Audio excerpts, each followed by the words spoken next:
இயேசு கிறிஸ்துவின் நாமத்துல வாழ்த்துக்கள். ஓ, சந்தோஷம் சந்தோஷம் சந்தோஷம். அதுவே அப்படியே ஆகட்டும். ஆமீன். ஆமீன். ஆமீனுக்கு தமிழ் என்ன? அப்படியே வாழ்த்த பெறுவாராக. ஆமீன். அப்படியே ஆகட்டுமா? அப்படியே ஆகட்டும். அப்ப அப்படியே ஆகட்டும். அனாவசியமா வேற மொழி சொல்லுல பாவிப்பார் என்ன? சரி, சந்தோஷம், மகிழ்ச்சி, வாழ்த்துக்கள் எல்லோருக்கும். இன்றைக்கு பிற்பகல் 2 நிகழ்ச்சி தான் இருக்குது. எதிரும் புதிரும், பிறகு இரவு 8 மணிக்கு ஜீவாவின் தேடலில் மருத்துவர் நேரம். டாக்டர் தீபா பிரபாகரன் அவர்கள் இணைந்து கொள்வார்கள். மொழி பலர் பார்ப்பதில்லை, பாருங்கள், நல்ல தகவல்களை சிறப்போடு செய்வார்கள். அது 8 மணிக்கு. 4 மணிக்கு எதிரும் போதிரும். மற்ற சிறுவர் இளையோர்களுடைய நிகழ்ச்சி எல்லாமே இன்று விடுமுறை காண்கிறது. அவர்களுக்கு பயங்கர சந்தோஷம், விட்டா காணும் என்று. அதையும் பார்த்து கொண்டு இப்போது இளையோர் யோகாவுக்கான வருகையில் சிறுவர்கள் இளையோர்கள் இணைய மாட்டார்கள். அப்ப பெரியவர்கள் ஆர்வம் உள்ளவர்கள் ஓடாமல் முடிந்தால் இணைந்து கொள்ளுங்கள். இணைப்பவர்கள் பிரச்சனை இல்லை. பெற்றோரை தெய்வம் தலைப்பு பிந்தித்தான் வந்துட்டபடி அப்புறம் 3 காலுக்கு ஏற்றுக்கொள்வீர்கள் என்ற நம்பிக்கையோடு உங்களுடைய ஒரு நாள் விடுமுறை திடீரென்று இன்று உயிர்த்த ஞாயிற்காக அல்லது போயா விடுமுறை எல்லாம் விடுவார்கள் இல்லை ஊர்ல. அமாவாசை போயாக்கும் விடுமுறை, அமாவாசைக்கும் விடுமுறையா?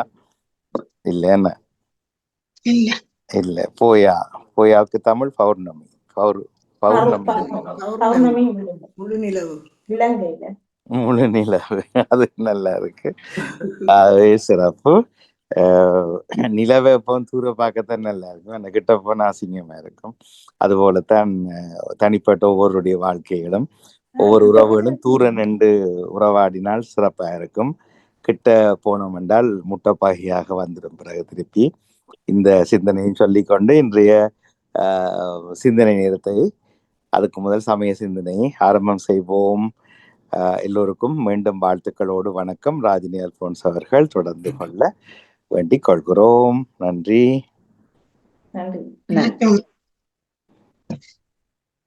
அனைவருக்கும் வணக்கம்.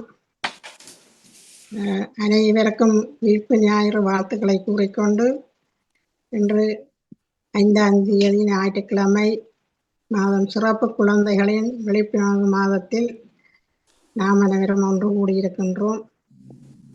பாமுகத்தில் பார்த்து கொண்டும் இருக்கும் லண்டன் தமிழ் வானொலி கேட்டுக்கொண்டிருக்கும் அனைவருக்கும் வாழ்த்துக்களை கூறிக்கொண்டு சிந்தனையை ஆரம்பிப்போம்.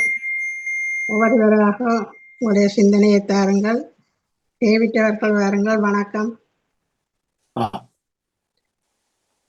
அன்பு உறவுகளுக்கு உயிர்த்த இயேசுவின்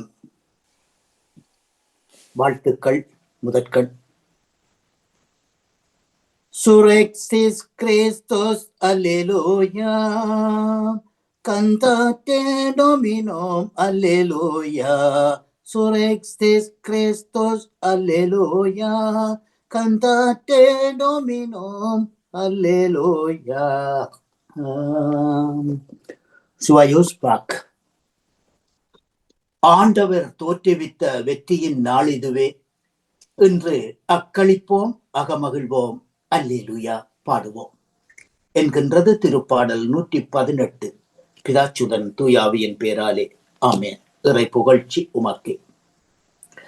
அன்பு பாமுக உறவுகளுக்கு எனது காலை வணக்கம். உங்கள் குடும்ப நல உற்சாகத்திற்காக இறைவனை பிரார்த்தித்து கிறிஸ்தவ நற்சிந்தனை வழங்குபவர் பிரான்சில் இருந்து டேவிட். கிறிஸ்தவ நற்சிந்தனை தொடர் 2054 உயிர்ப்பு காலம் பாஸ்கா ஞாயிறு. இன்று திருகவே ஆண்டவர் இயேசுவின் உயிர்ப்பு விழாவை கொண்டாடுகின்றது. உயிர்ப்பு ஞாயிற்றுக்கிழமை முதல் பெந்தகோஸ்து பெருவிழா வரை உள்ள 50 நாட்கள் ஒரே விழாவாக, ஒரே மாபெரும் ஞாயிற்றுக்கிழமையாக 13 மகிழ்வுடன் அக்களிப்புடனும் கொண்டாடப்படும். இந்நாட்களில் சிறப்பாக அல்லேலூயா பாடப்படும். இக்காலத்தில் வரும் ஞாயிற்றுக்கிழமைகள் பாஸ்கா ஞாயிற்றுக்கிழமைகளாக கருதப்படும். உயிர்ப்பு பெருவிழாவுக்கு பின் வரும் ஞாயிற்றுக்கிழமைகள் பாஸ்கா 2, 3, 4, 5, 6, 7ஆம் ஞாயிறு என அழைக்கப்படும். இந்த 50 நாட்களை கொண்ட இப்புனித காலம் பெந்தகோஸ்து பெருவிழாவுடன் முடிவடையும். பாஸ்கா காலத்தின் முதல் 8 நாள்கள் பாஸ்கா எண்கிழமை ஆகும். இந்நாள்கள் ஆண்டவரின் பெருவிழாக்களாகவே கொண்டாடப்படும். ஆகவே தவக்காலம் முடிந்து அல்லேலூயா பாடுவதை நிப்பாட்டி இருந்தோம். நேற்றைய இரவிலிருந்து மறுபடியும் நாம் அல்லேலூயா பாட தொடங்கி இருக்கின்றோம். ஆகவே இன்றைய அல்லேலூயாவின் பாடலாக மூவுலகராயவரன் முடிவில்லாதீநாதன் சாவில் நின்றோ எட்டெழுந்தார். அல்லேலூயா அல்லேலூயா அல்லேலூயா அல்லேலூயா. ஆசை மிகு மதலே நாள் யாக்கோப்பு தாய் சலோமையும் வாசனை பூச வந்தனர். அல்லேலூயா அல்லேலூயா அல்லேலூயா அல்லேலூயா. வாழ்த்தொலியாக அல்லேலூயா அல்லேலூயா. நம் பாஸ்கா ஆடாகிய கிறிஸ்து பலியிடப்பட்டிருக்கின்றார். ஆகையால் நாம் ஆண்டவரின் பாஸ்காவை கொண்டாடுவோமாக. அல்லேலூயா. இன்றைய நற்செய்தியாக புனித யோவான் எழுதிய நற்செய்தியில் இருந்து வாசகம். அதிகாரம் 20, இறை வார்த்தைகள் 1-9 வரை. வாரத்தின் முதல் நாள் விடியற்காலையில் இருட்டாயிருக்கும் பொழுதே மதலேன் மரியாள் கல்லறைக்கு வந்தாள். கல்லறை வாயிலில் இருந்த கல் எடுக்கப்பட்டிருப்பதை கண்டாள். கண்டதும் சீமோன் ராயப்பரிடமும் இயேசுவினால் நேசிக்கப்பட்டவராகிய மற்ற சீடரிடமும் ஓடி வந்து அவர்களை பார்த்து, ஆண்டவரை கல்லறையில் இருந்து எடுத்து விட்டனர், அவரை எங்கே வைத்தனரோ அறியோம் என்றாள். ராயப்பரும் மற்ற சீடரும் கல்லறைக்கு புறப்பட்டனர். இருவருமாக ஒருமிக்க ஓடினார்கள். மற்ற சீடரோ ராயப்பரை விட விரைவாக ஓடி அவருக்கு முன் கல்லறையை அடைந்தார். குனிந்து உள்ளே பார்த்தபோது தரையில் துணிகள் கிடக்க கண்டார். ஆனால் உள்ளே நுழையவில்லை. அவர் பின்னாலேயே சீமோன் ராயப்பரும் வந்தார். கல்லறைக்குள் நுழைந்து தரையில் கிடந்த துணிகளையும் இயேசுவின் தலையை மூடியிருந்த துண்டையும் கண்டார். அத்துண்டு மற்ற துணிகளோடு இல்லாமல் தனியாக சுருட்டி ஒரு பக்கமாக வைக்கப்பட்டிருந்தது. கல்லறைக்கு முதலில் வந்த மற்ற சீடரும் உள்ளே நுழைந்து பார்த்து விசுவசித்தார். இது கிறிஸ்து வழங்கும் வாழ்வு தரும் நற்செய்தி. கிறிஸ்துவே உமக்கு புகழ். இன்றைய சிந்தனையாக ஒரு மனிதனின் பிறப்பு, மரணம், உயிர்ப்பு இவை மூன்றும் வரலாறானது இயேசு ஒருவருக்கு மட்டும்தான். இயேசு ஒருவர் தான் இந்த உலகில் தோன்றிய மனிதர்களில் தனது பாடுகள், தனது மரணம், தனது உயிர்ப்பை பற்றி கூறினார். மரித்த அவர் உண்மையாகவே சொன்னபடி உயிர்த்தார். இயேசுவோடு வாழ்ந்த திருத்தூதர்கள், சீடர்கள் யாரும் இயேசு கூறியதை முழுமையாக புரியவில்லை. இப்போது அவர்கள் காண்பது வெற்றி கல்லறை. பல வினாக்கள் அவர்கள் உள்ளத்தில் தோன்றினாலும் இறுதியாக இயேசு உயிருடன் இருப்பதைக் கண்டு நம்பிக்கை கொள்கின்றார்கள். இயேசுவின் உயிர்ப்பு சீடர்கள் வாழ்வில் புதிய நம்பிக்கையையும் புதிய பார்வையையும் கொடுக்கின்றது. இயேசுவின் உயிர்ப்பு சாவையும் சாத்தானையும் வென்றுவிட்டது. நமது வாழ்வில் இயேசுவின் உயிர்ப்பு நன்மை தன்னலத்தில் இருந்து விடுவிக்க வேண்டும். நமது தைப்பெருமைகளில் இருந்தும் விடுவிக்க வேண்டும். நமது மூட நம்பிக்கைகளில் இருந்தும் விடுவிக்க வேண்டும்.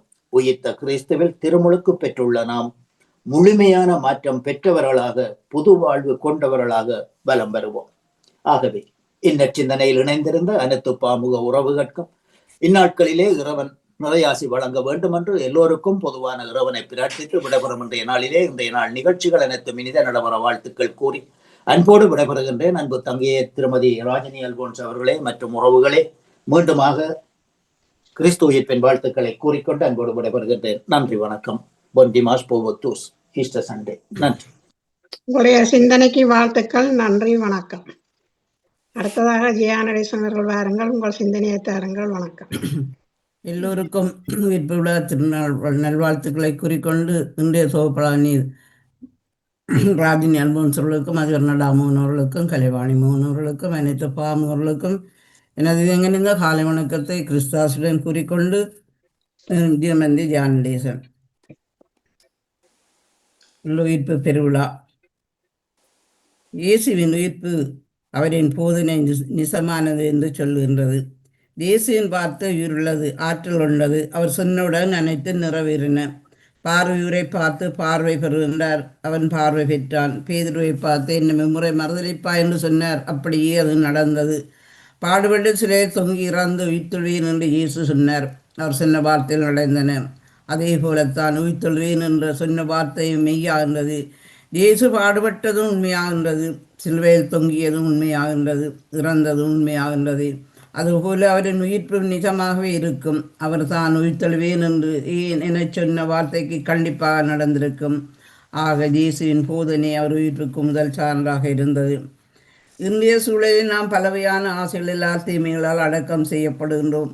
நம்மை அடக்கம் செய்கிறது இவைகளிலிருந்து உயிர்க்க இயேசுவின் உயிர்ப்பு அனுபவம் நமக்கு சவால் விடுகின்றது. ஒரு பின் சீடர் மற்ற சீடர்கள் இயேசுவின் உயிர்ப்பை காண உதவுகின்றார்கள். நாம் இயேசுவின் உயிர்ப்பு அனுபவத்தை அனுபவிப்போம். பிறர் காண உதவுவோம். உயிர்ப்பே கிறிஸ்தவ வாழ்வுக்கு அடித்தளம். குடும்ப வாழ்வு அச்சாணி. உயிர்ப்பினால் சீடர்களின் விசுவாசம் புத்துணர்வு பெற்றது போல நம் குடும்ப வாழ்வும் விசுவாசத்தில் புத்துணர்வு பெற அழைக்கின்றது. மன்றாடுவோம். நம் உள்ளங்களிலும் இல்லங்களிலும் உயிர்ப்பின் வாழ்வு நிலைத்தில் அவர் அருளை இறைஞ்சி மன்றாடுவோம். எப்போதும் மகிழ்ச்சியாயிருந்திடுவோம், என்றும் ஒன்றாய் ஜெபித்திடுவோம். அல்லேலூயா அல்லேலூயா அல்லேலூயா அல்லேலூயா. அனைத்திற்கு நன்றி சொல்லிடுவோம். இயேசுவே என்று துதித்திடுவோம், ஆண்டவரே என்று பணிந்திடுவோம். துதித்திடுவோம் துதித்திடுவோம், அவரையே பணிந்திடுவோம். அல்லேலூயா அல்லேலூயா அல்லேலூயா அல்லேலூயா. நன்றி, வணக்கம். ராஜினி அல்போன்ஸ் அவர்களே. நன்றி. உங்களுடைய சிந்தனைக்கு வாழ்த்துக்கள். நன்றி, வணக்கம். அடுத்ததாக நேவிஸ்வர்கள் வாருங்கள், உங்கள் சிந்தனையை தருங்கள். வணக்கம். இனிய காலை உற்சாக வணக்கம் திருமதி ராஜினி அல்போன்ஸ் அவர்களே. உற்சாகமாக இருக்கிறீர்களா என்று கேட்டுக்கொண்டு பாமுக உறவுகளுக்கும் திருமதி நடாமுகன் வாணிமுகன் அவர்களுக்கும் நச்சிந்தனை வழங்கியவர்களுக்கும் வழங்க இருப்பவர்களுக்கும் அன்பான வாழ்த்துக்களையும் கூறிக்கொண்டு கிறிஸ்து பிறப்பு பெருவிழாவின் நல்வாழ்த்துக்கள் எல்லோருக்குமாக கூறிக்கொண்டு இன்றைய இறைவார்த்தையின் சிந்தனையாக என்னுடைய சிந்தனை தொடர் 1868 என்னும் கூறிக்கொண்டு, ஆன்மீக அனுபவத்தில் மனிதன் பாவம் செய்து இறந்து விட்டான். அவனது முதல் தேவை பாவத்திலிருந்து வெளிவருதல், மீண்டும் மறுபிறப்பு, மரணத்திலிருந்து வாழ்வுக்கு உயிர்த்தெழுதல் வேண்டும். ஊதாரி மகன் மனம் திருந்தி வந்தபோது தந்தை கூறினார், என் மகன் இறந்து போயிருந்தான், மீண்டும் உயிர் பெற்று வந்துள்ளான். இதுவே உயிர்ப்பு. எல்லோருடைய மனதிலும் எழும் முக்கியமான கேள்வி, உயிர்ப்பு என்றால் என்ன? உயிர்ப்புக்கான பதிலை, விளக்கத்தை வார்த்தைகளால் சொல்லிவிட முடியாது. அது ஒரு அனுபவம், பேசாத மொழி. உயிர்ப்பின் விளக்கத்தை, பதிலை தேடி ஆழமாக சென்றால் கேள்வி மறைந்து அது ஒரு அனுபவமாக மாறிவிடும். இயேசு உயிர்த்த அன்றே உயிர்ப்பிற்கு ஒரு அழகான நிகழ்வை நடத்தி காட்டுகின்றார். மரியா கல்லறைக்கு வெளியே நின்று அங்குள்ள தோட்டக்காரரை பார்த்து இயேசுவின் உடலை எங்கே வைத்தனர் என்று வினவ, தோட்டக்காரர் உருவத்தில் நின்ற இயேசு மரியா என உடனே மரியா அவரை பார்த்து போதகரே என்றாள். இயேசுவை கண்டாள். தோட்டக்காரர் உருவத்தில் இயேசுவை உணர்கின்றாள். இதுவே உயிர்ப்பின் அனுபவம். உயிர்ப்பை உணரலாம், ஆனால் விவரிக்க இயலாது. அது நமக்குள் இருக்க முடியும். உள்ளத்தின் உள்ளே மட்டுமே இருந்து உணர முடியும். அது ஓர் ஆன்மீக பிறப்பு. இந்த உயிர்ப்பின் அனுபவத்தை பவுலடிகளார் மிக தெளிவாக கூறுவார்.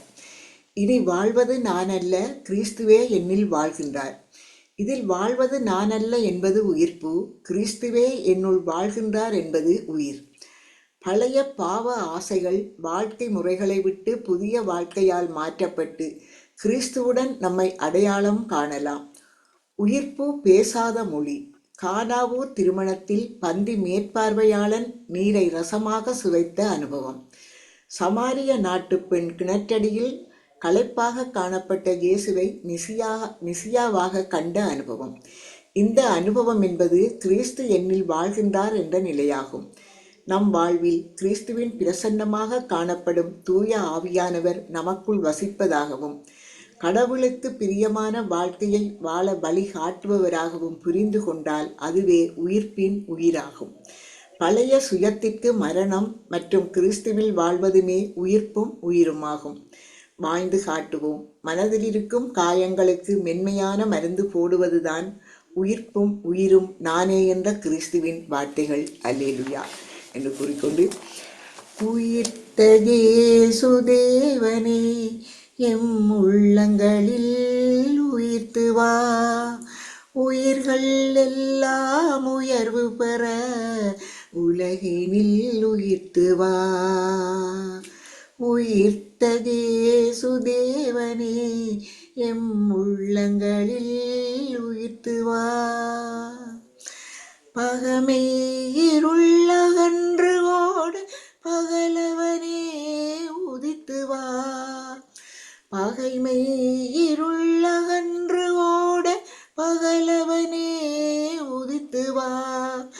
போர்கள் பாரினில் அழிந்தொழிய பூமியின் இருளை விலக்கவா.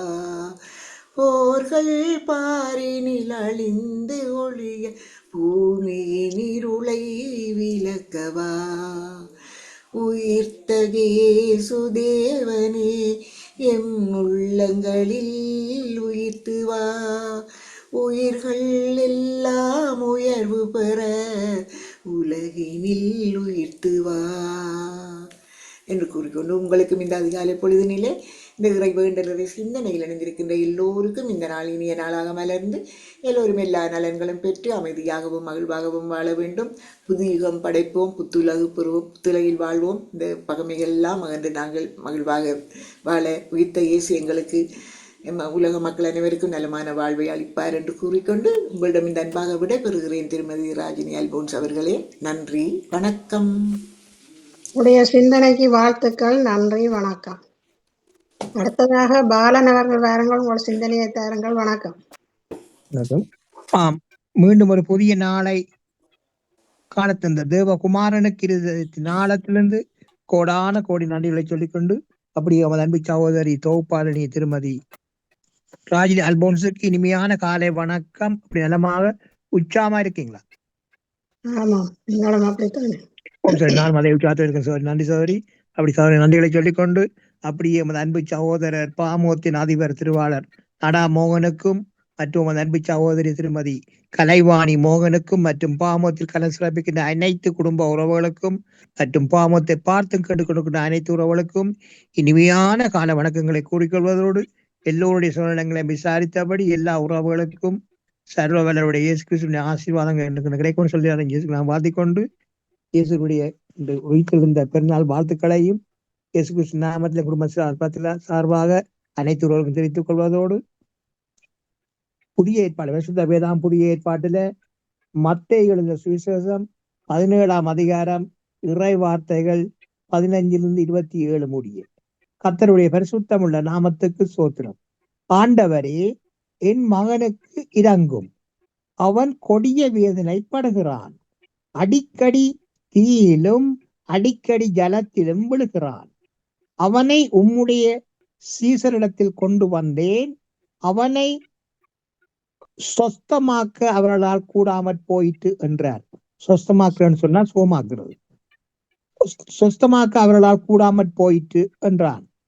இயேசு பிரதியுத்தரமாக, விசுவாசம் இல்லாத மாறுபாடு உள்ள சந்ததியே, எதுவரைக்கும் நான் உங்களோடு இருப்பேன்? எதுவரைக்கும் உங்களிடத்தில் பொறுமையாய் இருப்பேன்? அவனை என்னிடத்தில் கொண்டு வாருங்கள் என்றார். இயேசு பிசாசை அதட்டினார். உடனே அது அவனை விட்டு புறப்பட்டது. அந்நேரமே அந்த இளைஞன் சொஸ்தமானான். அப்பொழுது சீசர்கள் இயேசுவிடத்தில் தனித்து வந்து அதை துரத்திவிட எங்களால் ஏன் கூடாமற் போயிற்று என்று கேட்டார்கள். அதற்கு இயேசு, உங்கள் அவிசுவாசத்தினாலேதான். கடுகு விதையளவு விசுவாசம் உங்களுக்கு இருந்தால் நீங்கள் இந்த மலையை பார்த்து இவ்விடம் விட்டு அப்புறம் போ என்று சொல்ல அது அப்புறம் போகும். உங்களால் கூடாத காரியம் ஒன்றுமிராது என்று மெய்யாவே உங்களுக்கு சொல்லுகிறேன். இந்த ஜாதி பிசாசு ஜெபத்தினாலும் உபவாசத்தினாலுமே அன்றி மற்ற விதத்தினாலும் புறப்பட்டு போகாது என்றார். அவர்கள் கலிலேயாவிலே சஞ்சரிக்கும் போது இயேசு அவர்களை நோக்கி, மனுஷகுமாரன் மனுஷர் கைகளில் ஒப்புக் கொடுக்கப்படுவார். அவர்கள் அவரை கொலை செய்வார்கள். ஆகிலும் 3ஆம் நாளிலே உயிர்த்தெழுந்திருப்பார் என்றார். அவர்கள் மிகுந்த துக்கமடைந்தார்கள். அவர்கள் அவரை கொலை செய்வார்கள். ஆகிலும் 3ஆம் நாளிலே உயிர்த்தெழுந்திருப்பார் என்றார். அவர்கள் மிகுந்த துக்கம் அடைந்தார்கள்.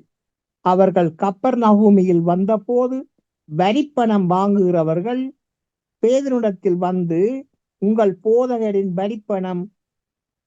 போதகர் வரிப்பணம் செலுத்துகிறதில்லையா என்று கேட்டார்கள். செலுத்துகிறார் என்றான். அவன் வீட்டுக்குள் வந்தபோது அவன் பேசுகிறதுக்கு முன்னமே இயேசு அவனை நோக்கி, சீமோனே, உனக்கு எப்படி தோன்றுகிறது? பூமியின் ராஜாக்கள் தீர்வையும் வழியையும் தங்கள் பிள்ளைகளிடத்திலோ அந்நியரிடத்திலோ யாரிடத்தில் வாங்குகிறார்கள் என்று கேட்டார். அதற்கு பேதுரு, அந்நியரிடத்தில் வாங்குகிறார்கள் என்றான்.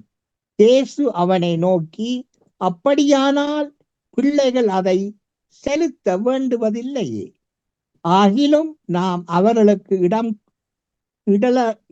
இடரலாயிராதபடிக்கு நீ கடலுக்கு போய் தூண்டில் போட்டு முதலாவது அகப்படுகிற மீனை பிடித்து அதன் வாயை திறந்து பார். ஒரு வெள்ளி பணத்தை காண்பாய். அதை எடுத்து எனக்காகவும் உனக்காகவும் அவரிடத்தில் வரிப்பணமாக கொடு என்றார் சொல்லிக்கொண்டு இயேசுவின் பரிசுத்தமுள்ள நாமத்துக்கு ஸ்தோத்திரம். உயிரோடு எழுந்தவரே, உம்மை ஆராதனை செய்கிறோம். ஜீவனின் அதிபதியே, உம்மை ஆராதனை செய்கிறோம். உயிரோடு எழுந்தவரே, உம்மை ஆராதனை செய்கிறோம். ஜீவனின் அதிபதியே, உம்மை ஆராதனை செய்கிறோம். அல்லேலூயா ஓசன்னா, அல்லேலூயா ஓசன்னா, அல்லேலூயா ஓசன்னா, அல்லேலூயா ஓசன்னா. மரணத்தை ஜெயித்தவரே, உம்மை ஆராதனை செய்கிறோம். பாதாளம் வென்றவரே, உம்மை ஆராதனை செய்கிறோம். மரணத்தை ஜெயித்தவரே, உம்மை ஆராதனை செய்கிறோம். பாதாளம் வென்றவரே, உம்மை ஆராதனை செய்கிறோம். அல்லேலூயா ஓசன்னா, அல்லேலூயா ஓசன்னா, அல்லேலூயா ஓசன்னா, அல்லேலூயா ஓசன்னா. அன்பான இயேசுராஜனுக்கு முன் கோடான கோடி ஆண்டு ராஜா, உயிர் தெழுந்த என்று ஜீவிக்கின்ற தேவனுக்கு கோடான கோடி ஆண்டு ராஜா. எல்லோரையும் ஆசீர்வதிங்க ராஜா. எல்லோரும் உங்களோட பிள்ளைகள் ராஜா. ஆசீர்வதிங்க. சோத்திரம் தாப்பனே, சோத்திரம் தகப்பனே. இதையான மார்க்கமாக உங்களுக்கு பிள்ளைகள் எந்தெந்த வாகனம் வழியில் சென்று கொண்டிருக்கிறார்களோ மற்றும் செல்ல இருக்கின்றார்களோ மற்றும் எந்தெந்த இடங்கள் இருக்கின்றார்களோ எல்லா இடங்களிலும் இயேசுராயனுடைய பாதுகாப்பும் ஆசீர்வாதங்களும் இருக்க ஜெபிக்கிறேன் ராஜா.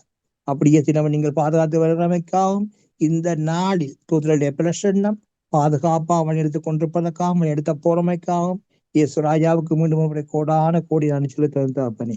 சோத்திரம் சோத்திரம் ராஜா. மற்றும் தகப்பனே, உலக ரீதியில் நிரந்தர சமானத்தை கொண்டு வந்து ஜெபிக்கிறேன் ராஜா. போர்முகங்களை அவர் நிறுத்தி ராஜா. நிரந்தர சமானத்தை கொண்டவங்களால் முடியும் ராஜா. நீங்க அதிபரோடு பேசுங்க, காணவ தலைவரோடு நீங்க பேசுங்க ராஜா.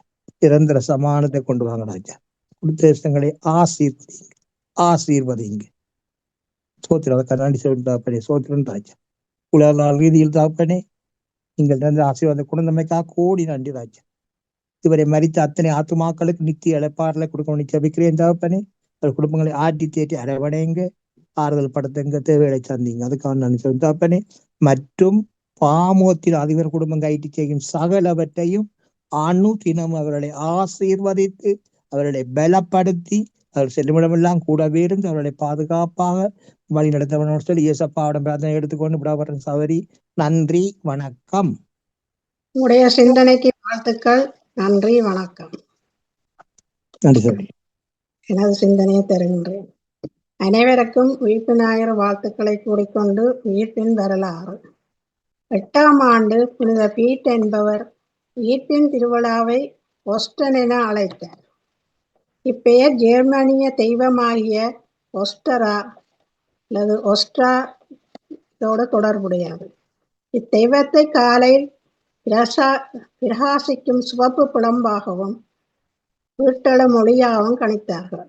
இது வசந்த கால தெய்வமாகவும் கடவுளுக்கான பெருவிழாவாக கொண்டாடினர்.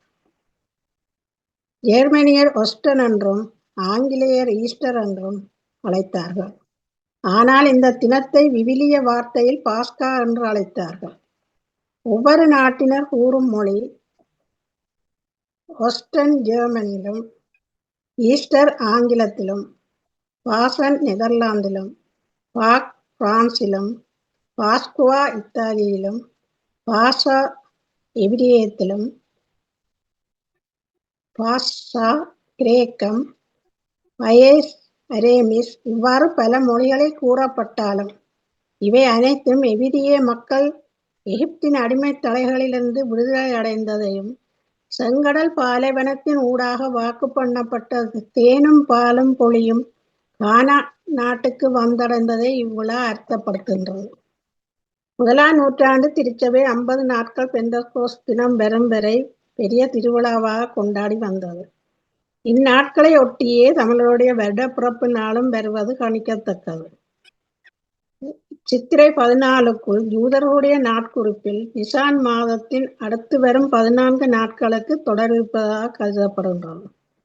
வசந்த காலத்தின் புதிய கதிரவனாக உலகெங்கும் அவர் வரவேற்கப்படுகின்றார். கிறிஸ்து உயிர்ப்பு மனித குலத்திற்கு ஒரு புதிய விடிவை கொடுத்துள்ளது. இந்த கிறிஸ்து உயிர்ப்பினால் எல்லா மக்களும் சண்டைகளின்றி ஒற்றுமையாக வாழ்வோமாக. உயிர்த்தார் கிறிஸ்து உயிர்த்தார், இந்த உலகை உயிர்த்து விட்டார். வென்றார் கிறிஸ்து வென்றார், இந்த அலகையை வென்று விட்டார். மரணத்தை வென்ற மாவீரன், ஆனில காக்கும் மேரை மைந்தன், கல்லறை விட்டு உயிர்த்தெழுந்தார்.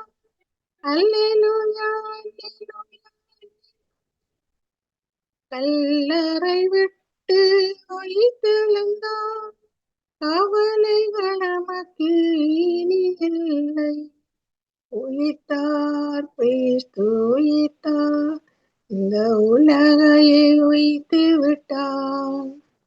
வென்றார் கிறிஸ்து வென்றார், இந்த அலகையை வென்று விட்டார். நன்றி, வணக்கம்.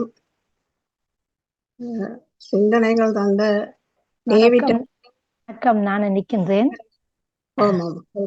டேவிட் அவர்கள், ஜெயா நடேசன் அவர்கள், ஏவிஸ் பிலிப் அவர்கள், பாலன் அவர்கள், ராஜினி அல்போன், அனைவருக்கும் வாழ்த்துக்கள். அடுத்ததாக பஜிதா முகமட் அவர்கள், வாருங்கள், உங்கள் சிந்தனையை தாருங்கள். அனைவருக்கும் வணக்கத்தை கூறிக்கொண்டு, உங்களுக்கும் ஈஸ்டர் வாழ்த்துக்கள், அனைவருக்கும் ஈஸ்டர் வாழ்த்துக்களை கூறிக்கொண்டு, இன்றைக்கு உங்களுக்கு ஒரு அழகான ஒரு நாள். நெதர்லாந்து நாட்டில் பாசன் என்று சொல்லப்படும் வேலை செய்யற இடங்களிலெல்லாம் அந்த முட்டை வடிவிலான சாக்லேட்களும் அவித்த முட்டைகளும் கொடுக்கப்படும். வேலை செய்யறவர்களுக்கு ஒரு நாள் எக்ஸ்ட்ரா எங்களுக்கு அந்த எங்களை புக் பண்ணுவார்கள். 8 மணித்தியாலம் வேலை செய்தால் 16 மணித்தியாலம் எங்க வேலை பதியப்படும். அப்படியான ஒரு சிறப்பு தினமாகவும் இன்று இருக்கிறது. வாழ்த்துக்களை கூறிக்கொண்டு எனது சிந்தனைக்கு வருகின்றேன். எண்ணம் போலதான் உங்களோட வாழ்வு அமைகின்றது என்று நபிகள் நாயகம் ஸல்லல்லாஹு அலைஹி வஸல்லம் அவர்கள் உறுதியாக கூறுகின்றார். என்னென்று சொன்னா, நாங்க எதை எண்ணுகின்றோமோ அதைத்தான் செயல்படுத்துகின்றோம். அதை மாற்றுவதற்காக சைத்தான் எங்களோட ரத்தத்தோடு ஓடிக்கொண்டிருக்கிறோம். அதுல நாங்க கவனமாக இருக்க வேணும். இப்ப உதாரணமாக நம்ம ஒரு நிகழ்வை எடுத்துக்கொண்டோம்னு சொன்னா, அதை நாங்க முதலில் எண்ணுகின்றோம். அதை செயல்படுத்துவதற்கு முதல் நாங்க இதை செய்ய வேணும் என்று, அதுக்கு பிறகுதான் எங்களோட செயல்பாடு அது செயல்பாடாகவோ அல்லது வார்த்தைகளாகவோ வெளிப்படுகின்றது. எண்ணத்துக்கு பிறகு நாங்க வார்த்தைகளாக வெளிப்படுத்துகின்றோம், வெளியாக்கிட்டு சொல்லுவோம், இதை நான் செய்ய நினைச்சிருக்கிறேன் என்று சொல்லி. மூன்றாவதாக நாங்க என்ன செய்யறோம் என்று சொன்னா, அதை நாங்க செயல் வடிவமாக நாங்கள் செயல்படுத்தி காட்டுகின்றோம். அப்படி அது அந்த ஒழுக்க முறையாகத்தான் எங்களோட எண்ணங்கள் வருகிறது. இதுல என்ன நாங்க கவனமாக இருக்க வேண்டும் என்று சொன்னா, நாங்க எண்ணுகின்ற எண்ணங்கள் சரியா இருக்கிறதா, கெட்டதா இருக்கிறதா, அதுல கவனமாக இருக்க வேண்டும். சரியாக இருக்கும் பொழுது நாங்க எந்த விடயத்தை நாங்க ஆரம்பிக்கும் போதும் அவுது பில்லாஹி மினஷ் ஷைத்தானிர் ரஜீம் என்று சொல்லிட்டு, விளக்கப்பட்ட சைத்தானின் தீங்க விட்டும் அல்லாஹ்விடம் பாதுகாவல் தேடுகிறேன், பிஸ்மில்லாஹிர் ரஹ்மானிர் ரஹீம், அளவற்ற அருளாளனும் நிகரற்ற அன்புடையவனுமாகிய அல்லாஹுவின் திருநாமத்தால் ஆரம்பம் செய்கின்றேன் என்று நாங்க சொல்ல வேண்டும். காலையில ஓதுனோன்னு ஒரு துவா இருக்குது, அதை ஓதி போட்டு நாங்க இவ்வாறு செயல்படுத்த பழகி கொள்ள வேண்டும் என்று சொல்லப்படுகின்றது. இப்ப இந்த எண்ணங்கள் எப்படி அதை பார்த்தோம் என்று சொன்னா, நாங்க அதுல தர்மத்தை கொண்டு கொடுக்கப்படுகிறோம். முதலில நாங்க எங்களை பார்க்க வேணும், அந்த எண்ணங்களை எங்களை பார்க்கணும். காலையில எழும்பி நாங்க எங்களுக்காக நாங்க என்ன செய்கின்றோம், மற்றவருக்கு செய்ய முதல் நாங்க எங்களுக்காக என்ன செய்கின்றோம் என்று சொல்லி பார்க்க வேணும். எங்களோட உடல் உறுப்புகளை சுத்தம் செய்து நாங்க தொழுகையில ஈடுபட்டு எங்களுக்காக படைத்த இறைவனுக்காக நன்றி கடனாக அந்த தொழுகையை நாங்க கடமைப்படுத்த வேண்டும். அடுத்ததாக இரண்டாவது, எங்களோட வாழ்வாதாரத்துக்கான ஒரு வழி இருக்கிறது. வாழ்வாதாரம் அதுல வீட்டில இருக்கலாம் அல்லது வழியில இருக்கலாம். அந்த இடத்துக்கு நாங்க போகும்போது அதை கவனமாக இருக்க வேண்டும். அதுல நாங்க ஹலால், இந்த ஹலால் என்று சொன்னால் ஆகுமானது, ஹராம் என்றால் ஆக்கப்பட ஆனது, வெறுக்கப்பட்டது அல்லது தடுக்கப்பட்டது என்று வரும். அதுல நாங்க கவனமாக இருக்க வேண்டும். ஒரு முதலாளி இடத்துல நாங்க வேலை செய்யறோம் என்று சொன்னா, அதுல நாங்க எப்படி அவர் எங்களை நம்பித்தான் எங்கள்கிட்ட ஒரு விடயத்தை ஒப்படைக்கின்றார், ஒரு தொழிலையோ அவர் எங்களை அந்த பணியோ தருகின்றார், அதுக்கான கூலியோ அவர் தருகின்றார். ஆனால் அதுல நாங்க கவனமாக நேர்மையாக இருக்க வேண்டும். அதுல அந்த விடயத்துல நாங்க கவனமாக இருக்கோம். முதலாளி வரக்குள்ள கஷ்டப்பட்டு வேலை செய்யற முதலாளி அங்கால போனதுக்கு பிறகு நாம சும்மா கதைச்சிக்கிட்டு நிக்கிற அந்த டைம் வேஸ்ட் ஆக்குற எல்லாம் இருக்கக்கூடாது.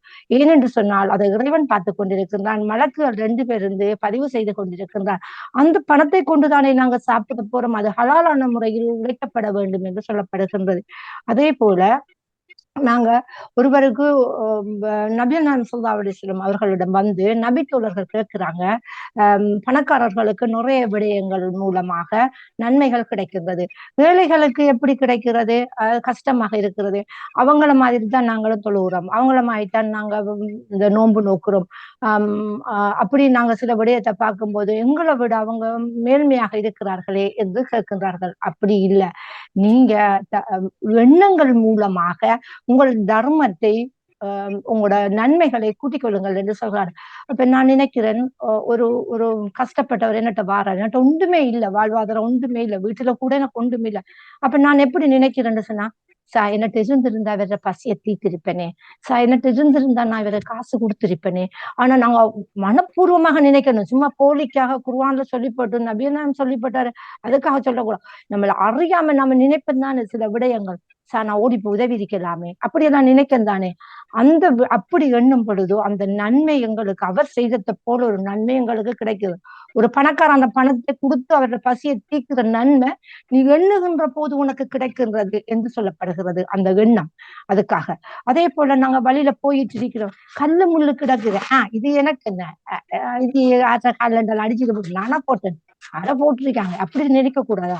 அந்த கல்லை தூக்கி இதுல நாம எந்த காலில் படாட்டியும் பின்னுக்கு வர ஆக்களுக்கு இது பாதுகாப்பாக இருக்க வேண்டும், அதை அப்புறப்படுத்துவது கூட அது நன்மையாகப்படுகின்றது என்று சொல்லப்படுகின்றது. அதே போல ஒரு ஒரு பிரயாணத்தில் இருக்கிறவர்களுக்கு நாங்க உதவி செய்யறது, அவருக்கு வழிகாட்டுறது, அவரை சிரித்த முகத்தோடு அவங்கள வரவேற்கிறது, அதையெல்லாம் எண்ணங்களை பொறுத்து எங்களுக்கு நன்மையாக அமைகின்றது. அந்த எண்ணங்கள்ல நாங்க மிச்சம் கவனமாக இருக்க வேண்டும். நாங்க தீமையை விதைத்தோம்னா நாங்க தீமைக்குலாம் போவோம், நன்மையை விதைத்தோம்னா நன்மையை அடைவோம்.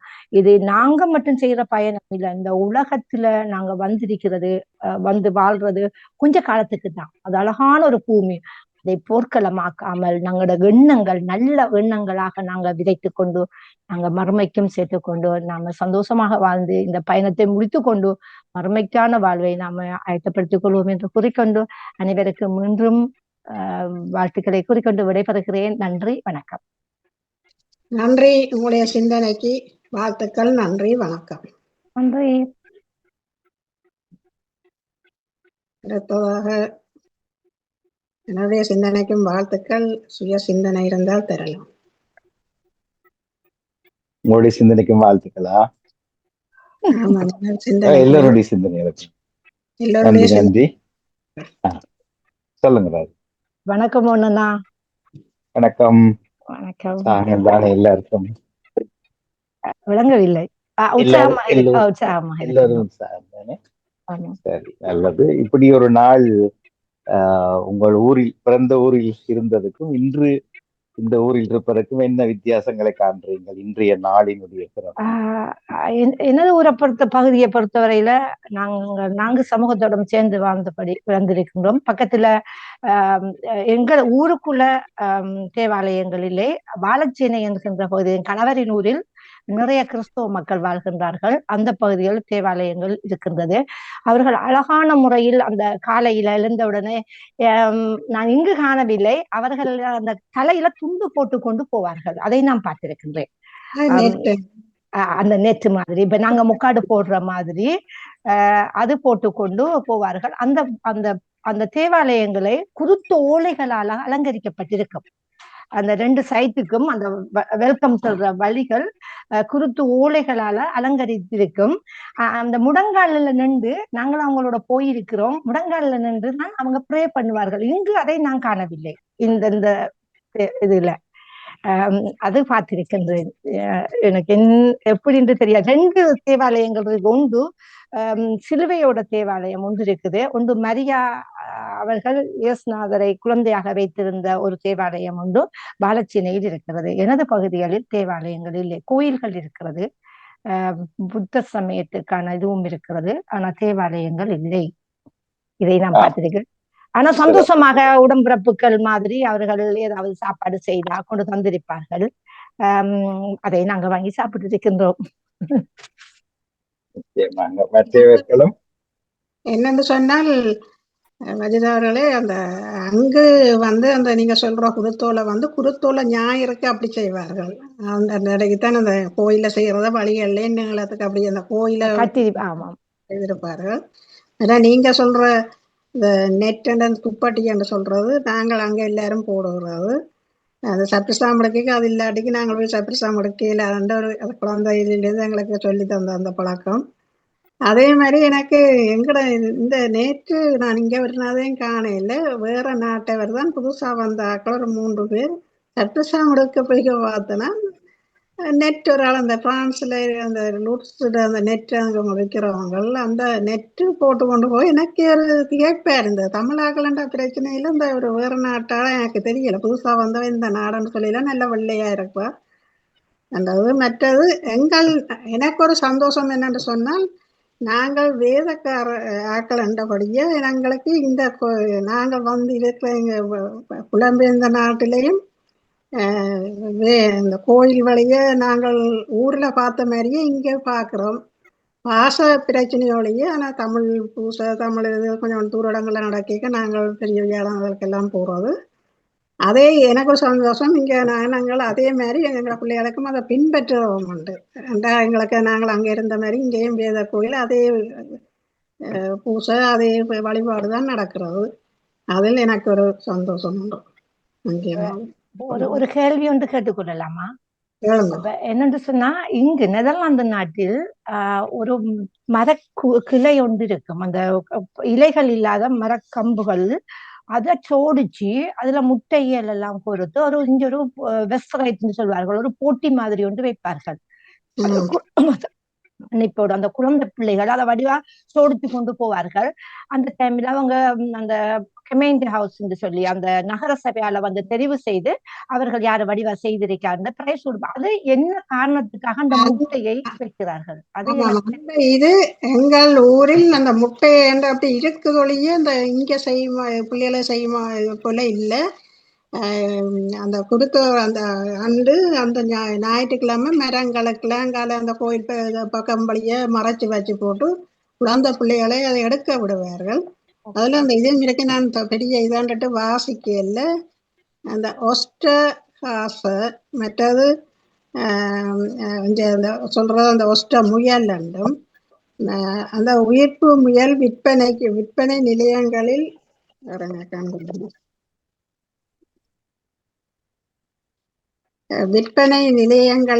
பல வண்ண வடிவங்களில் தோன்றும்.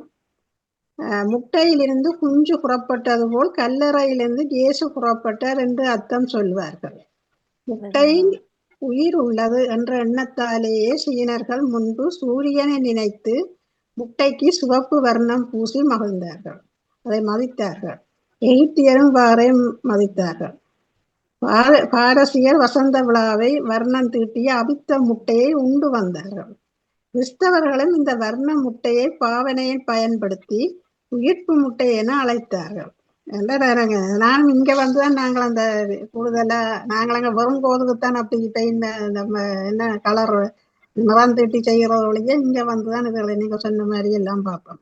இங்க கடவுளிய சூப்பர் மார்க்கெட்ல கலர் போட்டு முட்டை இருக்குது விற்கிறதுக்கு.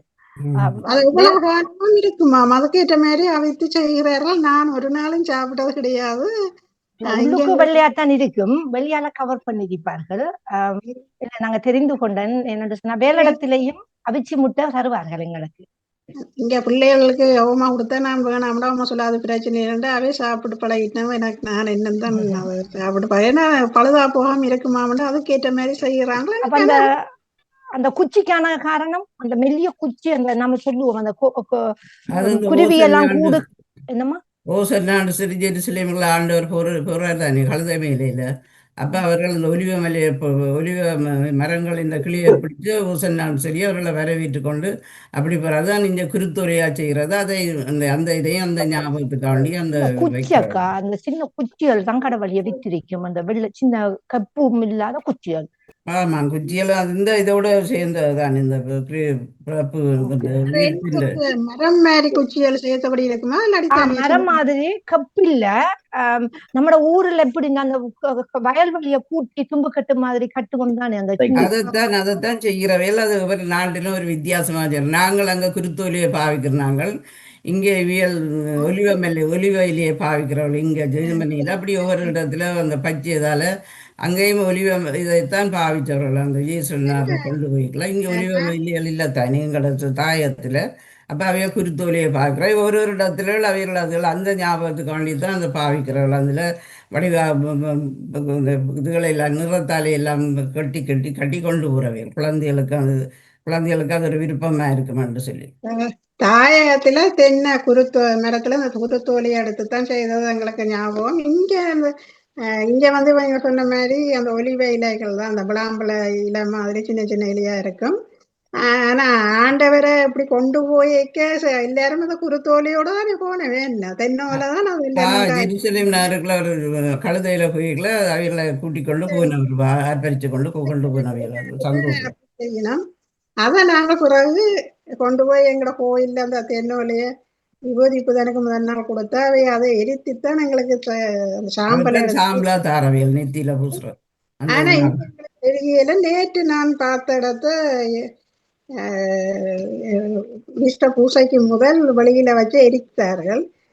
நெருப்பு எரிக்கைக்கு அது நெருப்புக்குள்ள அந்த போன வருஷத்தான் அந்த ஒளி வெயிலிகளை கொண்டு வந்து கொடுத்துருக்கேன். அவங்களுக்கு தெரியும். இனி நாங்களும் கொண்டு பழைய கொடுக்கணும். குப்பைகளையும் எரிக்கிற பழக்கம் இந்த நாட்டில் இருக்கு. பழைய ஈஸ்டர் அது அந்த அது இந்தியாவில சரி நாங்கள் அது அன்றைக்குத்தான் இந்த குருத்தோல நீரை அவர்தான் அந்த தண்ணீரை உண்டாக்குனது இங்க நெருப்பு எரிக்கிறப்பா, உண்டாக்குனதுன்னு சொல்லி. இங்க எரிக்கிற பாச நெருப்புன்னு சொல்லுவார்கள். இங்க எரிக்கிறது இந்த நெதர்லாந்து நாட்டுல எரிக்கிறது. அது வேற. நீங்க சொல்ற மாதிரி தவக்காலம் தொடங்கைக்கு முதல் நாள் எல்லா இடத்துலயும் வீடுகள்ல இந்த டிராக்டர்ல வந்து இந்த மரங்கள் எல்லாம் பட்டின எல்லா தடிகள் எல்லாத்தையும் கொண்டு போய் வச்சு எரிப்பார்கள். அது ஒரு இது சடங்கு இங்க இருக்குது.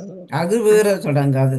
இன்றைக்கு செய்யறது இந்த நெருப்பையும் தண்ணீரையும் உண்டாக்கணும்னு சொல்லி அதுதான் அந்த இரவு சாமத்துல செய்கிறவையில் இங்க வேற இடத்துல செய்தவ நாங்க போகையில இன்றைக்கு தான் 11-10 மணிக்கு 10:30 எங்களுக்கு கோயில்ல இருக்கு. நாங்க பள்ளிக்கிட போறோம். நன்றி, உங்களோட விரிவாக்கத்துக்கு நன்றி. கேலக்சியில் இருப்பவர் யார் பேரோடு? பாலன் வேலுப்பிள்ளை. நகுலது இது இல்லை இவ மஜிதாமு இல்ல, நான் போட்டோவோட வந்திருக்கேன். பாலன் பேரை மாத்துங்கோ வாழ்த்து சொல்லி உங்களோட பேருக்கு மாத்துங்க. ஓ நன்றி. வேறு யாரும் இல்லையோ? இனிகளை உற்சவமான வணக்கம் எல்லோருக்கும். உற்சாகமான வணக்கம் எல்லோருக்கும். உற்சாகமான வணக்கம். பாமுகத்தால ஞாயிற்றுக்கிழமை குட்டி நட விழாத்தில் எல்லாருக்கும் தெரியும். ஆரம்பிச்சு நான் இன்று அவ்வளவு சந்தோஷமா உண்மைக்கும் என்ஜாய் பண்றேன். அவ்வளவு நல்ல ஒரு இதை நடக்கவும் ஆசையா இருக்கு. எங்க இதை தவற விட்டுருப்பேன் ஒரு சின்ன ஒரு இது இருந்தது எனக்கு. நடக்காம விடலாமோ போகாம விடலாமோ நிக்கலாமோன்ற மாதிரி. ஆனா இன்றைக்கு அதை வெளியில வந்து இறங்கி அதை நடந்து பார்க்கும்போது உண்மைக்கும் மிக சந்தோஷம். மிக்க மிக்க நன்றி. அதற்கு கொண்டாடினேன் என்று சொல்லி உங்களுக்கு நன்றி தான் வந்திருக்கிறேன். மிக்க நன்றி பாமாதிவருக்கு. சிந்தனை அத ஒரு விஷயத்த வந்து செய்யணும் என்று சொல்லி நினைச்சாலும் சில வேளையில அந்த மனசுல ஏதாவது ஒன்று இழுத்து பிடிக்கும். இன்றைக்கு நல்ல மண்டம் அது நல்ல மண்டம் தெரியும், ஆனா செய்யாம இருப்போம். ஆனா அதை நாங்களா இறங்கி அதை உணர்ந்து அது எங்களால தான் முடியும், அது நாங்க தான் அதை செய்ய வேண்டும் என்ற அனுபவத்தை தொடணும். அது எங்களுக்குள்ள உணரணும் வேண்டா, அதை செய்யும் போதுதான் தெரியும்ன்றது எனக்கு உணர முடிஞ்சது. அப்படி இருந்தாலும் அந்த குரங்கு பிடி அல்ல ஏதோ பக்கத்துல இருந்து மரத்துல என்னது மறுபடியும் போன மாதிரி ஒரு இடத்துல வந்து பிடிச்சு இழுக்கிற மாதிரி இருக்கும். நிச்சயம் இருக்கும் அந்த பக்கங்கள். அதை தாண்டி நாங்க வந்தோம்னு சொன்னா நிறைய மனதளவில் சந்தோஷமா இருப்போம். அந்த சந்தோஷத்தை இன்றைக்கு நான் அனுபவிக்கிறேன். நான் அதை பெற்றுக்கொண்டு நான் சிறப்பு. நன்றி. ஆனால் வஜிதா அவர் சொன்னாரு எண்ணம் போலதான். அதுதான் சைத்தான். அடுக்கிறதுதான் சைத்தான். அதுதான் அது இழுக்குதே வஜிதாங்க, அப்பப்போ இழுக்குது. அதுக்குதான் நீங்க சொல்லுங்களா, அது சைத்தான் நெருப்பினால் படைக்கப்பட்டது, நாங்க மண்ணினால் படைக்கப்பட்டவர்கள் நாங்க நம்புறோம். அப்ப நெருப்புக்கு பலு இருக்குத்தானே. அப்ப அதை சொல்லும், நான் இவங்களை கெடுப்பேன். நாங்க மண்ணா இருந்தா நாங்க தடுக்க, நாங்க என்னன்னு அவங்களை விட்டு இழுந்து நாங்க ஒரு தரம் போய் குளிச்சிட்டு வாங்க. அப்ப எங்களுக்கு நல்ல உற்சாகம் பெற நெருப்பு அலைஞ்சிடும். அது சரிதான் வஜிதாக்கா. என்னன்னா இப்படி ஏதோ ஒரு இதுல இருக்கு. அது நாங்க சொல்ல தெரியாம நிக்கிறோமோ தெரியல, சொல்றோமோ தெரியல, அதை உணர முடியுது. அது கட்டாயம் இருக்குது. சைத்தன்ன்ற உணவு இருக்கும் என்றுதான் நான் நினைக்கிறேன். அதையும் தாண்டி இல்ல முடியும் என்று வந்து அதை விட்டு அடுத்த பகுதி இருக்குதுன்றது இன்று என்னுடைய வாழ்க்கையில அனுபவிச்சிருக்கிறேன். மிக்க நன்றி. முடியும் என்று சொல்லி நாங்க சரி. இப்ப நானும் காலையில 3 மணிக்கு எங்களுக்கு ஒரு தொழுகை இருக்குது, தஹஜ்ஜுது. அப்ப நான் எழும்பி டைம் வச்சுட்டு படுப்பேன். மாச்சல் அறிக்கை எப்படி எழும்புற மாச்சல் அறிக்கை அப்படி வந்து 5 மணியா போயிடும். 4 மணிக்கு மாச்சலா சரி. நல்லதுதானே. அது உங்களோட நிகழ்ச்சியில சேர்த்திருக்கீங்களா மாச்சல்? மாச்சல் என்று சொன்னா சோம்பல். இல்ல என்னண்டு உங்களோட நிகழ்ச்சியில சேர்த்திருக்கீங்களா? நான் கேட்கிறேன். நான் மாச்சலா இருக்கேன். அப்ப என்னன்னா கொஞ்சம் எழும்புறது 4 மணிக்கு எல்லாம் 5 மணி ஆகும். அப்ப 5 காலுக்கு சுப தொழுகை அடுத்த தொழுகை வந்துடும். உடனே எழும்பி குளிச்சிட்டு வந்தா ஒரு உற்சாகம் வரும். உண்மையா அதை நிறைவேற்றணும். டக்குன்னு எழும்பிடணும். அலாரம் வச்ச உடனே நாங்க படுக்க கூட டக்குன்னு எழும்பிட்டோம்னு சொன்னா சைத்தான் ஓடிடும்.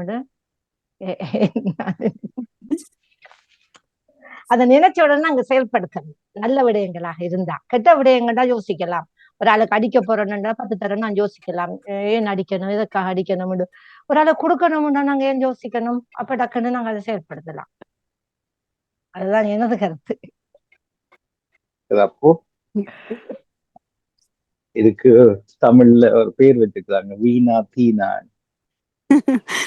அதுக்கு மேல தானா லையன்னா போட்டுட்டு தானா லையன்னா வீணா தீனா. அதுதான் எது நடக்குமோ அது நன்றாக நடக்கும். எது நடக்க போறதோ அது நல்லா நடக்க போறது. நாங்க முயற்சி எடுக்கிறோம். நாங்களும் விதியை நம்புறோமோ? விதியை நம்புறது இல்ல, அதுதான் உண்மை. உண்மை. இப்ப என்னன்னு சொன்னா நாங்க எப்படின்னு சொன்னா முகமது நபி ஸல்லல்லாஹு அலைஹி வஸல்லம் அவங்கள்ட்ட வந்து கேட்கிறாங்க, நல்ல மரணம் கூடாத மரணம் எதுன்னு கேட்கிறாங்க. நல்ல மரணம் கூடாத மரணம் ஒன்றும் இல்லை. இப்ப நாங்க நினைக்கிறோம் ஒரு ஆள் ஆக்சிடென்ட் பட்டு மௌத்தானா, குத்தி ஒரு ஆள் கொலை செஞ்சு மௌத்தானா, இல்லாட்டி பிரயாணத்துல நெருப்புல பத்தி மௌத்தானா அது கூடாத மரணம் வந்து எங்கட வந்து சமூகத்திட்ட ஒரு பார்வை இருக்குது. அப்படி அப்ப அப்படி கேட்ட இடத்துல சொல்றாங்க, அப்படி இல்லை, எங்கட ஆத்மா இறைவன்கிட்ட போயிரும். ஆத்மாவை முதல் எடுத்துடும். எங்களோட உயிரற்ற உடல் தான் நாங்க வச்சுட்டு இந்த சடங்குகளை செய்யறோம். நாங்க உள்ளுக்கு வச்சுட்டு அதை நாங்க எந்தெந்த உலகத்துல பூமியில வாழ்ந்து நாம இந்த மண்ணில இருந்து எடுக்கப்பட்டது மண்ணுக்கு புதைக்கப்பட வேண்டும். அப்ப அதை பசலைக்காகவது பயன்படுத்தப்பட வேண்டும். அது ஒரு கருத்து சொல்லப்படுகிறது. அப்ப அந்த உடம்புக்கு நாங்க கௌரவப்படுத்தி அதை நாங்க நல்லடக்கம் செய்ய வேண்டும் தான் சொல்லப்படுகிறது. அப்ப சொல்றாரு, நாங்க உயிரை பிரிஞ்ச உடனே எங்களோட ரோகம்னு சொல்லுவோம். உயிர் போயிருமா, எடுத்துருவாங்க, இறைவன் எடுத்துருவாங்க, அந்த உயிரை மேல எடுத்துருவாரு. அது நன்மையா இருந்தாலும் சரி, தீமை செஞ்சாக்களுக்கு தான் நாங்க நாங்க அதுல ஒரு விதி. அப்ப இன்னாருக்கு இவ்வளவு காலமும் தான் நாங்க சொல்லுவோம், இரணம் என்று சொல்லுவோம். இவ்வளவு காலம் விதிக்கப்பட்டிருக்கும். நான் என்னதான் கஷ்டப்பட்டாலும் என்னதான் வைத்தியத்தை போனாலும் நான் இத்தனை வயசுக்கு மௌத்தா உண்டு எனக்கு எழுதப்பட்டிருந்தா யாராலையும் தடுக்கலாம். இப்படித்தான் மௌத்தாகணும், இங்கதான் மௌத்தாகணும் எழுதப்பட்டிருந்தா இது யாராலையும் தடுக்கலாம். ஆனா எங்களோட ஒரு மனச்சாட்சிக்கு, எங்களோட ஆறுதலுக்கு நாங்க வைத்தியத்தை கொண்டு போகலாம், எல்லாத்தையும் கொண்டு போகலாம், முயற்சி செய்யலாம். ஆனா அதை யாரும் தடுக்க இயலாது. உங்களோட விதி முடிஞ்சு நீங்க போய்தான் ஆகணும், அவ்வளவுதான். அதுதான் சொல்லப்படுகிறது. அதை நாங்க ஏற்றுக்கொள்ளத்தான் வேண்டும். இரும்பு பட்டிக்குள் நீ ஒளித்திருந்தால் கூட மரணம் உன்னை சுவைத்தே தீரும். இன்னா இல்லாஹி ஒய்னா அல்லஹி ராஜவும், நீங்கள் சென்ற பயணத்துக்கு நிச்சயமாக நாங்கள் வருவோம் என்று மரணத்தை கேட்டவுடன் நாங்க ஒவ்வொருவரும் சொல்லிக்கொள்ள வேணும். அதுதான் எங்களுக்கு போதிக்கப்பட்டது. அதைத்தான் நாங்க கடைபிடித்து கொண்டு வருகின்றோம். நீங்க எல்லா சமயங்களிலும் பார்த்தா சொல்லி இருப்பாங்க. என்னமோன்னா எல்லா சமயங்களிலும் அதைத்தான் சொல்லியிருப்பாங்க. அவங்க மாற்றமே இல்லை, மாற்றமில்லை. ஒவ்வொரு மொழிகளில் ஒவ்வொரு கால பகுதியில் இல்லாத ஒன்றும் பரவாது. ஒருவர் சொல்லாட்டி இன்னொருவருக்கு விளங்காது. இப்ப நாங்க மரணத்தோட செய்தி கேட்டோம்னா ஓமுண்டு கத்துறல, உடனே கத்த மாட்டோம். அது அமைதியாப்படுத்தி இன்னா இல்லாஹி சொல்லுவாங்க. சொன்னா எப்படி சொல்றேன்னு சொன்னா அல்லாஹ் பெரியவன். அப்ப அதுல ஒவ்வொரு விடயம் இருக்காது, தெரியாது. சொல்லிட்டு என்னாச்சு நடந்தது நேற்று தானே கதைச்சு ரெண்டு குளறுவாங்க. குளர்றதுன்னா அது இயற்கை, மனிதர் தானே. அது சரி, மனிதர் செய்வது சொல்லப்பட்டதெல்லாம் கடைபிடிப்பதில்லை, கடைபிடிக்க மாட்டேன் தானே, கடைபிடிக்க மாட்டேன் தானே. இப்ப நாங்களும் மனித உணர்வு தானே. இப்ப எங்களோட உமா மௌத்தா போயிட்டான்னு சொன்னா நான் கத்தாம இப்படி கல்லு போல இருக்க இயலாது, எனக்கு உணர்வு இருக்கும். அதனாலதான் சொன்னேன். இப்ப அது முதல் சொன்ன கதையின்படி எழுதினது சொன்னதெல்லாம் ஒரு பக்கம், எங்களுடைய வாழ்க்கையில் என்ன நடக்குது என்றது அடுத்த பக்கம். அதுக்காகத்தான் அதை நினைச்ச வேண்டாம், நாங்க முயற்சி எடுக்கலாம், முடிவு நம்முடைய என்கிற முடிவு வரும். அது நினைக்காம சும்மா கொண்டு கொள்ள யோசனை இல்லை தானே. அதுக்காகத்தான் 3 நாட்கள் தான் நாங்க அந்த துக்கம் அனுஷ்டிக்கப்பட வேண்டும். ஒரு மனைவிக்கு மரணம் பற்றி மட்டும் சொல்ல இல்ல, எல்லாம் என்னைக்கு நீங்க இணைகிறதா வர்றதான்றது உங்களோட முடிவுன்னு நீங்க நினைக்கிறீங்க. இல்ல, இறைவன் நீங்க பிறக்கும் போதே அது தெளிவான ஒன்று. நீங்க இன்றைக்கு இணைவீங்க, இன்றைக்கு இணைவீங்க, நாளைக்கு சண்டை படிப்பீங்க, நாளண்டைக்கு ஓடிடுவீங்க, நாளண்டைக்கு திரும்பி வருவீங்க. என்றது நிதி நாங்க நம்ப தொடங்கினோம்னா சும்மா தேவையில்லாம அடுத்தவனோட சண்டை, சும்மா கத்துறது, தேவையில்லாம நான் சொன்ன நீ சொல்லி வந்து புலம்புறது எல்லாமே வராது. சிந்திக்க வடிவா யோசிச்சவன்டா அட நான் இப்படி நினைச்சு இப்படி நடந்துட்டு ஓகே ரைட் இப்படித்தான் நடக்கணுமா சந்தோஷம் போயிட்டு வருவோம் அப்படி நினைக்கிறதில்லை. அதைத்தான் நான் சொன்னேன். நீங்க சொன்ன மாதிரி எண்ணம் சபூர்ன்னு போல் சொல்லுவோம். வாழ்க்கையை அதத்தான் சபூர். பொறுமை அதைத்தான் சபூர்ன்னு சொல்ற அரபுல சபூருன்னா அமைதி காத்துக் கொள்ளுங்கள், பொறுமையாக இருங்கள், சபூர் பண்ணுங்க என்று சொல்லுவோம். இப்ப நாங்க ஒரு ஆளு கஷ்டம் பெறக்குள்ள இது நடந்துட்டுன்னு சொன்னா சபூர் அறிங்கன்னு சொல்லுவோம். நாங்க சபூர் பண்ணுங்க, அல்லாட்ட துவாக்குகளுங்க, அமைதியா இருங்க, அவ்வளவுதான். 3 வார்த்தை. சொல்லிட்டு நாங்களே விழவு ஆமா, பிளவுடும் தானே, சொல்லிட்டு மனிதன் தானே நாங்க. பிறகு நாங்க தலையில அடிப்போம். ஏண்டா எனக்கு இது நடக்குது,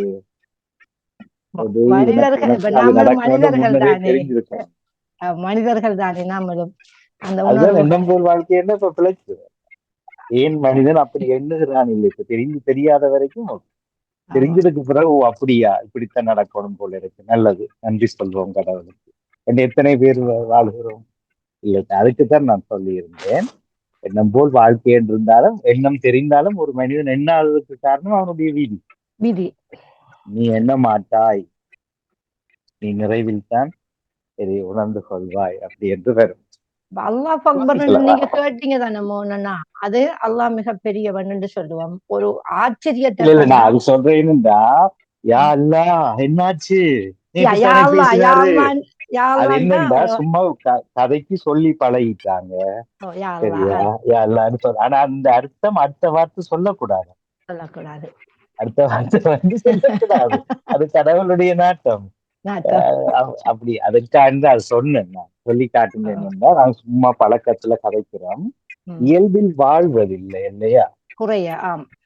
நான் சொல்ல வர்ற முக்கிய பாயிண்ட் இதெல்லாம் உண்மையாக இருக்க நாம் நினைத்தது நடப்பதில்லை என்று வைக்கும் போது எதுக்கு மற்றவனோடு சும்மா தேவையில்லாம தனகிறோம்? ஏன் சும்மா சண்டை, தேவையில்லாத பிரச்சனை, இதெல்லாம் எங்களுக்கு விளங்கினாலும் விளங்குவதில்லை. சமய சிந்தனை சொல்பவர்கள் கூட சொல்லிட்டு அதன்படி நடப்பதில்லை. அதுவும் விதிதான். இறைவன் இருந்தால் அப்படி சிரிப்பாருங்க, பாரு மனுஷன் ஆடுற ஆட்டத்தை. அதனால யார் மீதும் எந்த பழிகள் போடுறதையோ அல்லது வசைபாடுகளையோ இன்னும் ஒரு குற்றம் சொல்லி வாழ்வதையோ முடிஞ்ச வரைக்கும் ஒவ்வொரு நாளும் ஒரு விஷயமும் குறைச்சு கொண்டு வர.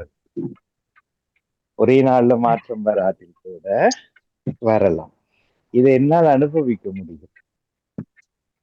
அதாவது சில மனிதர்களை தெரியாத என்ன வயது மூத்தவர்கள் கூட செய்யறது பேங்கிற தப்பை நினைத்தா கூட எனக்கு சிரிப்பு தான். இவர்கள் எப்போ உணர போகிறார்கள் என்கிறது போல என்று வைத்துக் கொள்வோம். சரி, மற்றவர்களிடம் பேச விடுவோம். யார் பேசுறீங்க? பாலன் கத்த சொல்லிக்காரு. அதிபர் அநியாயம் செய்யறவர்கள பைபிள்ல இருக்கு, வசனம் இருக்குது. அநியாயம் செய்யறவர்கள் அநியாயம் செய்து கொண்டே இருங்கள், நன்மை செய்யறவர்கள் நன்மை செய்து கொண்டே இருங்கள். நியாய தீர்ப்பு நாள்ல அதுக்கு தக்க பலனை கத்தர் கொடுப்பார். ரெண்டா பிரிப்பார், வெள்ளாடுகளும் செம்மறியாடுகளும். முதல் நாங்க இன்றைக்கு அதான் நடக்குதுன்னு சொல்ல வாரம். இன்றைக்கு அதுதான் சொல்ல வாரம். உங்களுக்கு இந்த கதை சொல்லணும்ன்றது நீங்க கேட்கலையே உறுதியான ஒன்று. நீங்க தான் இயற்றி செய்ய இல்லை. நாளைக்கு அமெரிக்க அதிபரை தலைகளா கட்டி போட்டு உடுப்பு இல்லாம அடிக்க போறாங்க. அது இல்ல, அது அது அது நாளைக்கு என்ன நடக்கலாம். அதனால அது அவர் பிறக்கும் போதே தெரிஞ்சு இருந்தது உண்மை அவருக்கு விளங்கும். அநியாயம் செய்ய இருங்கள், நன்மைகள் செய்ய இருங்கள். நியாயத்தீர்ப்பு ஜட்ஜ்மெண்ட் டேயில ரெண்டா பிரிப்பார், வெள்ளாறுகளும் செம்மாறியாடுகளும் சொல்லி. அதுதான் திருப்பியும் சொல்றேன் பாருங்க. அந்த ஜட்ஜ்மெண்ட் டே தீர்ப்பு நாள் வந்து ஒவ்வொரு பிறக்கும் போதே, கருவில உருவாகும் போதே உறுதியாகுதுன்னு சொல்றேன். அது உங்களுக்கு விளங்கிச்சதோ? அது சில வேளை ஜேசுனார் சொல்ல மறந்துருக்கார். அந்த நேரம் அவர் சொன்னாரோ விட்டாரோ, நாங்கள் விளங்கி கொள்ள வேண்டியது இதுதான், இப்படித்தான். இப்ப என்னுடைய மரணம் நீங்க நினைக்கிறீங்களா நான் டயபிட்டிஸ் ஆளுதான் ஹார்ட் அட்டாக் எல்லாம் வந்து சொல்ல போகுது? சொல்லலாம். ஆனால் 1962ஆம் ஆண்டு ஆரம்பத்திலேயே அது உறுதியாயிட்டு. இப்படி போய் இப்படி அழிஞ்சு இப்படி நீங்கள் மரணத்தை கண்டுகொள்ள போகிறீர்கள். இயேசுநாத பிறப்பை பற்றியே அது பிறக்க முதலே ஏசியா தீர்க்கதரிசியிடம் முந்திய எத்தனையோ ஆண்டுகளுக்கு முன்னுக்கும் இப்படி இப்படி ஒரு பிறப்பார், தாவீதின் ஊர்ல பிறப்பார், மரியாதை கன்னிய வயிற்றுல பிறப்பார், 3ஆம் நாள் உயிர்த்தெழுவார் இருந்த வசனம் எல்லாம் பைபிளே எப்பயோ அது பிறக்க முதலே எழுதப்பட்டிருக்கு. நீங்கள் உங்களுடைய பிறப்பை பற்றி பேசாம இருக்கீங்க, விளங்காம. நான் எந்த இடத்துலையும் எந்த புத்தகத்தையும் நான் கோட் பண்ண மாட்டேன். எந்த கதையிலையும் நான் என்ன கேட்கிறேன்னா, நான் என்னுடைய வாழ்க்கையில் பேசுவதை போல ஏன் நீங்கள் இதெல்லாம் நீங்க படியுங்க. ஆனா உங்களோட வாழ்க்கையில் இருந்து எப்ப விளங்க போறீங்க? எழுதியிருந்தா போல எல்லாம் சரியாக இந்த வாழ்க்கை நடக்குதுன்னு இல்ல தானே? அப்படி ஒத்துக்கொள்வீங்க தானே? இந்த எழுதியிருந்தால் தேவனால விடைக்கப்பட்ட வார்த்தைகள் அது உரைச்சாரோ இல்லையோ அது தெரியாது. அது எழுத்தாளனுடைய கதை. நான் கேட்கிறேன் கொஞ்சம் பொறுங்க ராஜா ராஜா ராஜா, உங்களோட வாழ்க்கையில இது எப்படி நீங்க அனுபவிக்கிறீங்கன்றது சொல்லுங்க. இப்ப நீங்க சொல்ற அந்த புத்தகத்தை இதுல இருக்கக்கூடிய 3-2 பேர் வாசிச்சிருக்கிறாங்க, ஏற்கனவே கேட்டிருக்கிறாங்க, தேவாலயங்கள்லயோ வீட்லயோ. நான் கேட்கறது பாலன் வாழ்க்கை. வஜிதா சொன்னது வஜிதாவும் அதே தவறைத்தான் விடுவார், திருப்பியும் ஏதோ ஒரு புத்தகத்தை கொண்டு வருவார். ஆனா வஜிதாவின் வாழ்க்கையில் என்ன நடந்தது என்று சொல்றதுக்கு வஜிதாக்கு தெரியல. இப்ப ஒரு பிள்ளையிடம் கேட்டேன், திருக்குறள் இவ்வளவு காலத்துக்கு உயிர் வாழுமென்று. அவர் பேசாதான் அவங்களோட அப்பா சொன்னார், அது காலத்துக்கும் உயிர் வாழும். நான் சொன்னேன், இல்ல திருக்குறளை மாதிரி பெஸ்டான இன்னும் ஒன்று எழுதிட்டா திருக்குறள் மறைஞ்சு போயிடும். இது உண்மைதானே? நான் கேட்கிறேன், பாலனுடைய வாழ்க்கை அனுபவம் என்ன, ஏதாவது இருக்கா? இல்லை என்றால் இன்னும் போய் நாங்க அறிவறியில போய் படிக்க தொடங்குவோம் திருப்பி. என் வாழ்க்கையை எப்படி சொல்வது? இப்ப வஜிதா வார்த்தைக்கு வார்த்தை ஒரு புத்தாங்க பேர் எல்லாம் சொல்லுவார், ஆக்க பேர் எல்லாம் சொல்லுவார். சந்தோஷம். அது வஜிதா கண்டுபிடித்து அவர் எழுதின புத்தகம்னா நான் இருந்து கேட்பேன். அவரை மாதிரி எத்தனையோ பில்லியன் கணக்கானவர்கள் படித்த புத்தகத்தை அவர் திருப்பி வந்து தமிழ்ல சொல்லும் போது ஒரு விதமான சலிப்பு இருக்கும். அட தொடங்கிட்டாங்களே என்ற மாதிரி. இப்ப நான் கேட்கிறேன்னா அதெல்லாம் படிச்சோம். ஜீஸ் சொன்னார், அல்லா சொன்னார், சிவபெருமான் சொன்னார், புத்தர் சொன்னார். இப்ப எந்த வாழ்க்கையில நடந்ததை பற்றி எப்போ சொல்ல ஆரம்பிக்க போறோம்? எங்களுக்கு சொல்ல தெரியுமா? ஏன் அறிவற்றவர்களாக இருக்கிறோம்? இப்போ பாலனுடைய பதில் சொல்லுங்க. சித்தத்தின்படி நடக்கிறவர்தான் ரசிக்கப்படுவார். பாலன் என்ன சொல், பாலன் வாழ்க்கையில எப்படி வருது? நானும் பல செய்திருக்கலாம், அதுக்கு செய்திருக்கலாம் இல்ல. எப்ப செய்தது என்று ஒத்துக்கொள்ள போறீங்க? நான் இப்ப 40 வருஷத்துக்கு ஏற்றுக்கொள்ள முதல் பிளவிட்டிருக்கேன். என்றதுக்கும் இது நாள் விட்டேன், இப்படி வாழ்றேன், இப்படி நான் நடந்துக்கிறேன், இப்ப இதுதான் என்னுடைய வாழ்க்கை என்று சொல்றதுக்கு இப்ப தெரிய வரும்.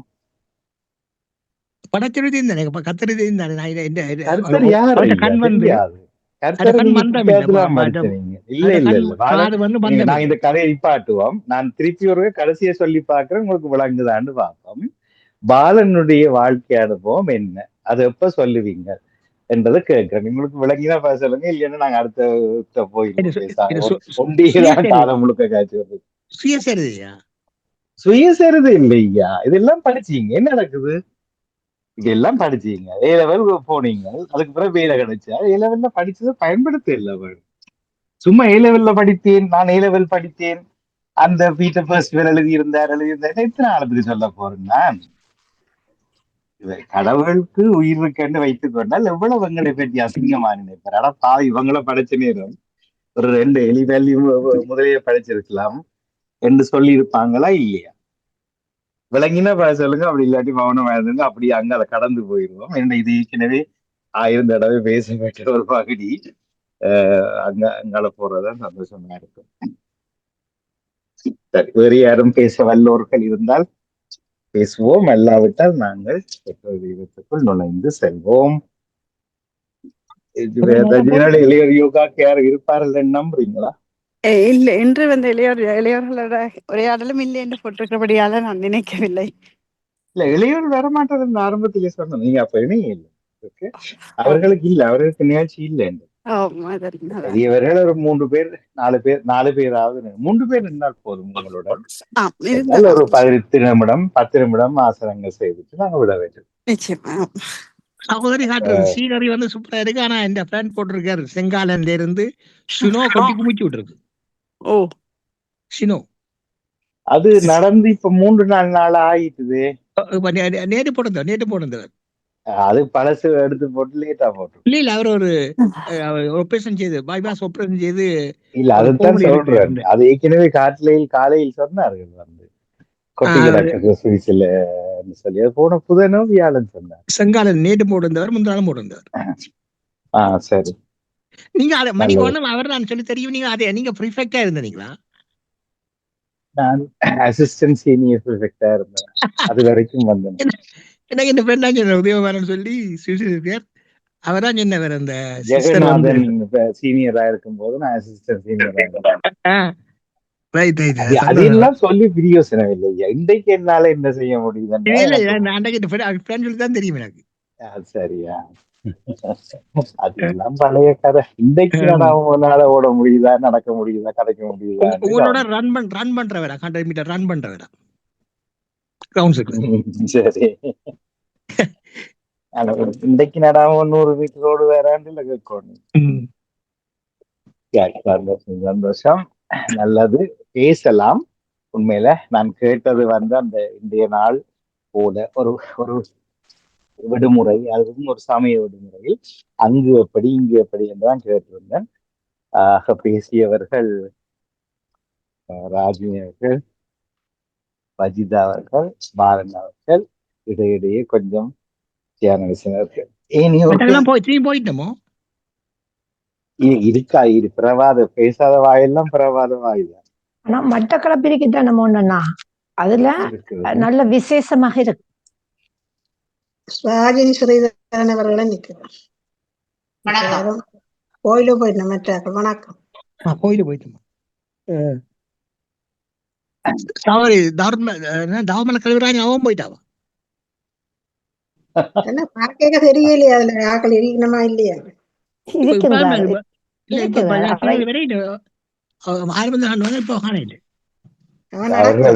கொஞ்ச தூரம் நடந்துட்டு பிறகு வர மாட்டார்.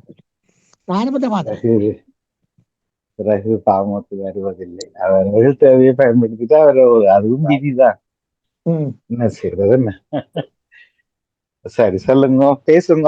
வெற்றிலை வச்சு அழைக்க முடியாது. எல்லாம் ஜூம்னா எல்லாரும் இணைஞ்சிருக்கிறோம். பேச நேரத்தில் பேசி வச்சு பேசாவிட்டா வெற்றி தெய்வத்துக்கு போயிடும். அனைவரையும் வரவேற்றபடி நீங்கள் இடையிலே இப்பொழுதுதான் நான் இடையே பிந்தி ஒழும்பிட்டேன், மன்னிக்கவும். அதனால நீங்கள் எதை பற்றி பேசிக் கொண்டிருந்தீர்கள் என்பது சரியாக புரியவில்லை. சுய சிந்தனை தான். உங்களுக்கு எது சிந்தனை ஏற்பட்டு சொல்லலாம். சுய சிந்தனை இது வந்து என்ன, எங்களை ஒரு சோம்பல் பஞ்சி என்றதுதான் எனக்கு ஒரு சிந்தனையாக வந்தது. நாங்கள் இயங்குறதுக்கே ஏதோ ஒரு ரீசன், ஏதாவது ஒரு காரணம் இருந்தால் தான் காலையில எழும்புவோம், அல்லது வந்து நாங்கள் ஓடி அந்த அலுவல்களை முடிப்போம். அது எல்லாருக்குமே ஒரு சோம்பல் என்றது அது எங்களை அறியாமலே வந்து புகுந்து விடும். அதுக்கு என்ன மருந்து என்று சொல்றதுக்கு தெரியாத அளவு. இப்ப விடிய காலமேல வேலைன்னு சொன்னா அந்த டைமுக்கு நிக்கணுமே என்றதுக்காக ஒழும்புறம் கடற்கண்டு வேலையெல்லாம் செய்யற போடுறோம். ஆனா இன்றைக்கு எனக்கு விடுமுறை என்றால் நாங்களே எங்களை கொஞ்சம் பிந்தி ஒழுங்கலாம், ஆறுதலாக சமைக்கலாம், ஆறுதலாக சாப்பிடலாம் என்ற ஒரு சோம்புரைத்தனம் எங்களுக்குள்ள வந்துடும்.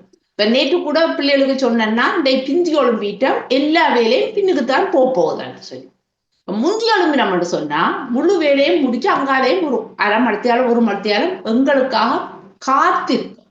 அதுதான் அந்த பஞ்சி என்றதுக்கு அதுக்கு நாங்கள் புதுசெல்லாம் சொல்றீங்க பஞ்சி. கேள்விப்பட்டது பஞ்சி என்றுதான். பஞ்சி அந்த பஞ்சி என்பது ஒரு என்ன மருந்து கொடுக்கலாம்ன்றதுதான் எனக்கு ஒரு கேள்வி. எந்த கடையில மருந்து இருக்காது, அதுதான் இப்ப ஏற்கனவே பேசிட்டோம். 2 ஒன்று எண்ணம் போல் வாழ்வு, 2வது மாச்சல் என்றார்கள், பிறகு ரஜினியர் வந்து சோம்பல் என்றார்கள். அதைத்தான் நீங்க திருப்பி சொல்றீங்க. உங்களோட எண்ணத்துலதான் அது வந்து வார்த்தையும் இருக்குதானே, சோம்பல் பஞ்சு. ஆனா அதுக்கு எல்லாத்துக்கும் விடை வந்து விதி. நீங்க இன்றைக்கு பிந்தி எழும்போணும்ன்றது விதி. அது நீங்க பிந்தி எழும்பினது பழிய உங்கள போடுறது உங்களோட பிரச்சனை. அது இங்க விதி. நீங்க பிறக்கலையே கடவுள் உருவாகும் போதே சனிக்கிழமை ஏப்ரல் 4ஆம் தேதி நாங்க பிந்தித்தான் எழும்புவோம் என்றது விதி. இல்லையோ இல்லையா? நீங்க இன்னும் ஒரு 3 வருஷம் இதை பற்றி படிக்கணும். எது இது சதியன்னு சொல்றேன். நாங்களே எங்களுக்கு சதி செய்யறோம்.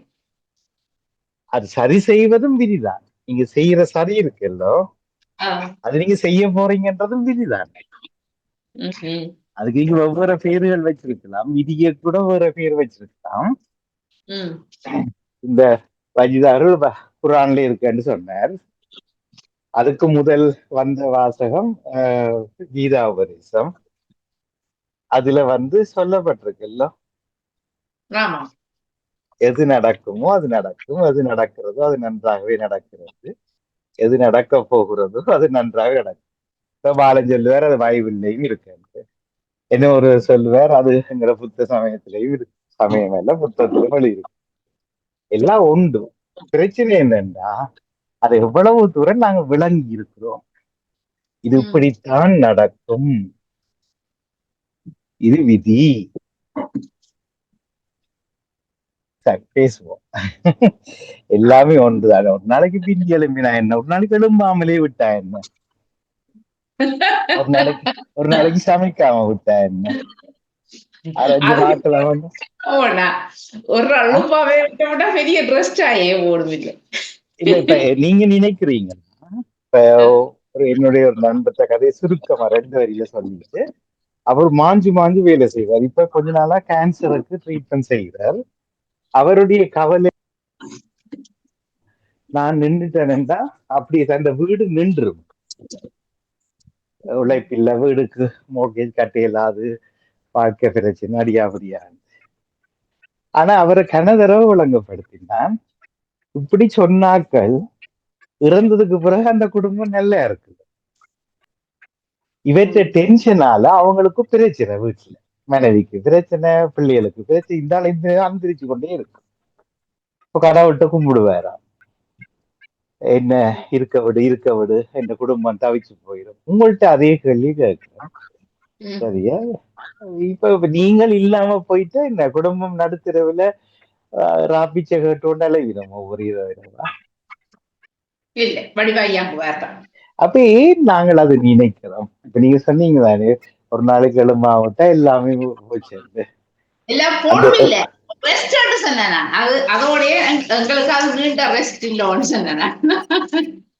அது ஒரு நாள் நிரந்தரமாவே போயிட்டவன்னா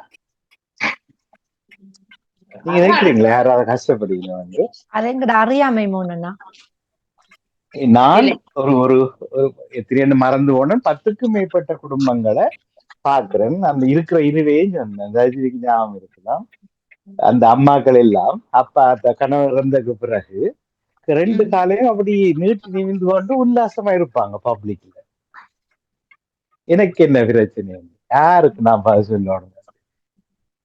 அதான் ஒரு தெரியாத ஒரு வருஷத்துக்கு இப்ப எனக்கு என்ன, இனிமேல் எனக்கு என்ன மாதிரியா வாங்கடா பாப்போம். அப்ப நாங்க நினைக்கிறவன் என்றால் ஏதோ கடாமோன்னு நினைக்கிறேன் வைங்கோ. நான் நின்றால் வீடு காசு கட்ட இல்லாது, பாணிக்கு பிரச்சனை, ராகு இல்லாம என்ன செய்யறது, கடவுளை என்ன வாழவை. ஆனா அப்படி இல்லை. உண்மையான கதை வந்து நான் போக வேண்டிய நேரம் போகும். அது ஏற்கனவே பிறப்பிலேயே குறிக்கப்படும். அதுக்கு பிறகு வர்ற கதைகள் ஒவ்வொன்றும் சிறப்பாகவே இருக்கும். அவர்கள் டைம் லைன் என்ற ஒரு வார்த்தை இருக்குது. அவர்களுக்கு என்ன நேரம் போகிறதோ அந்தந்த நேரம் அது நடக்கும். அதை தமிழ்ல விதி என்று கண்டுபிடிச்சாங்க யாரோ ஒரு. நடக்கத்தான் போகுது. நாங்க என்ன செய்யணும்னா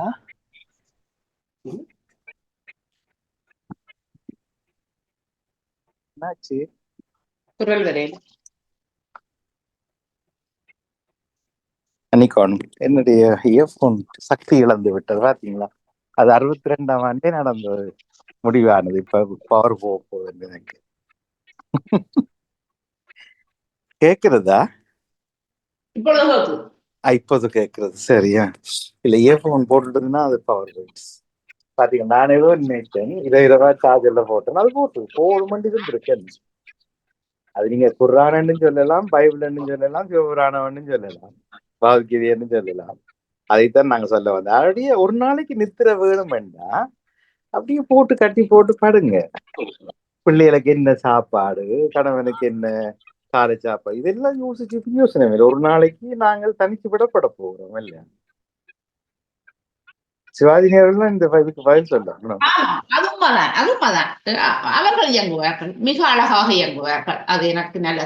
அப்ப நீங்கள் இயல்புல ஒரு நாள் தூங்கி பாருங்க.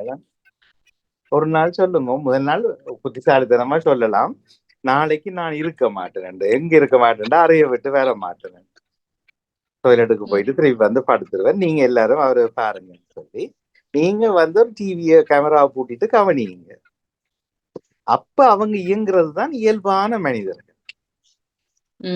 சில அம்மாக்கள் சொர்ரு புர்ரு அவன் எலும்பில்லை, இவன் படுத்துட்டான், இந்த ரேடியோ போகுது, இந்த டிவி நிப்பாட்ட ஆள் இல்லை, இந்த கூட்டம் இல்லை, இந்த அடுக்க இல்லை, இப்படியே கதைப்பாங்க, நீட்டுக்கு கதைச்சு கொண்டு போவாங்க.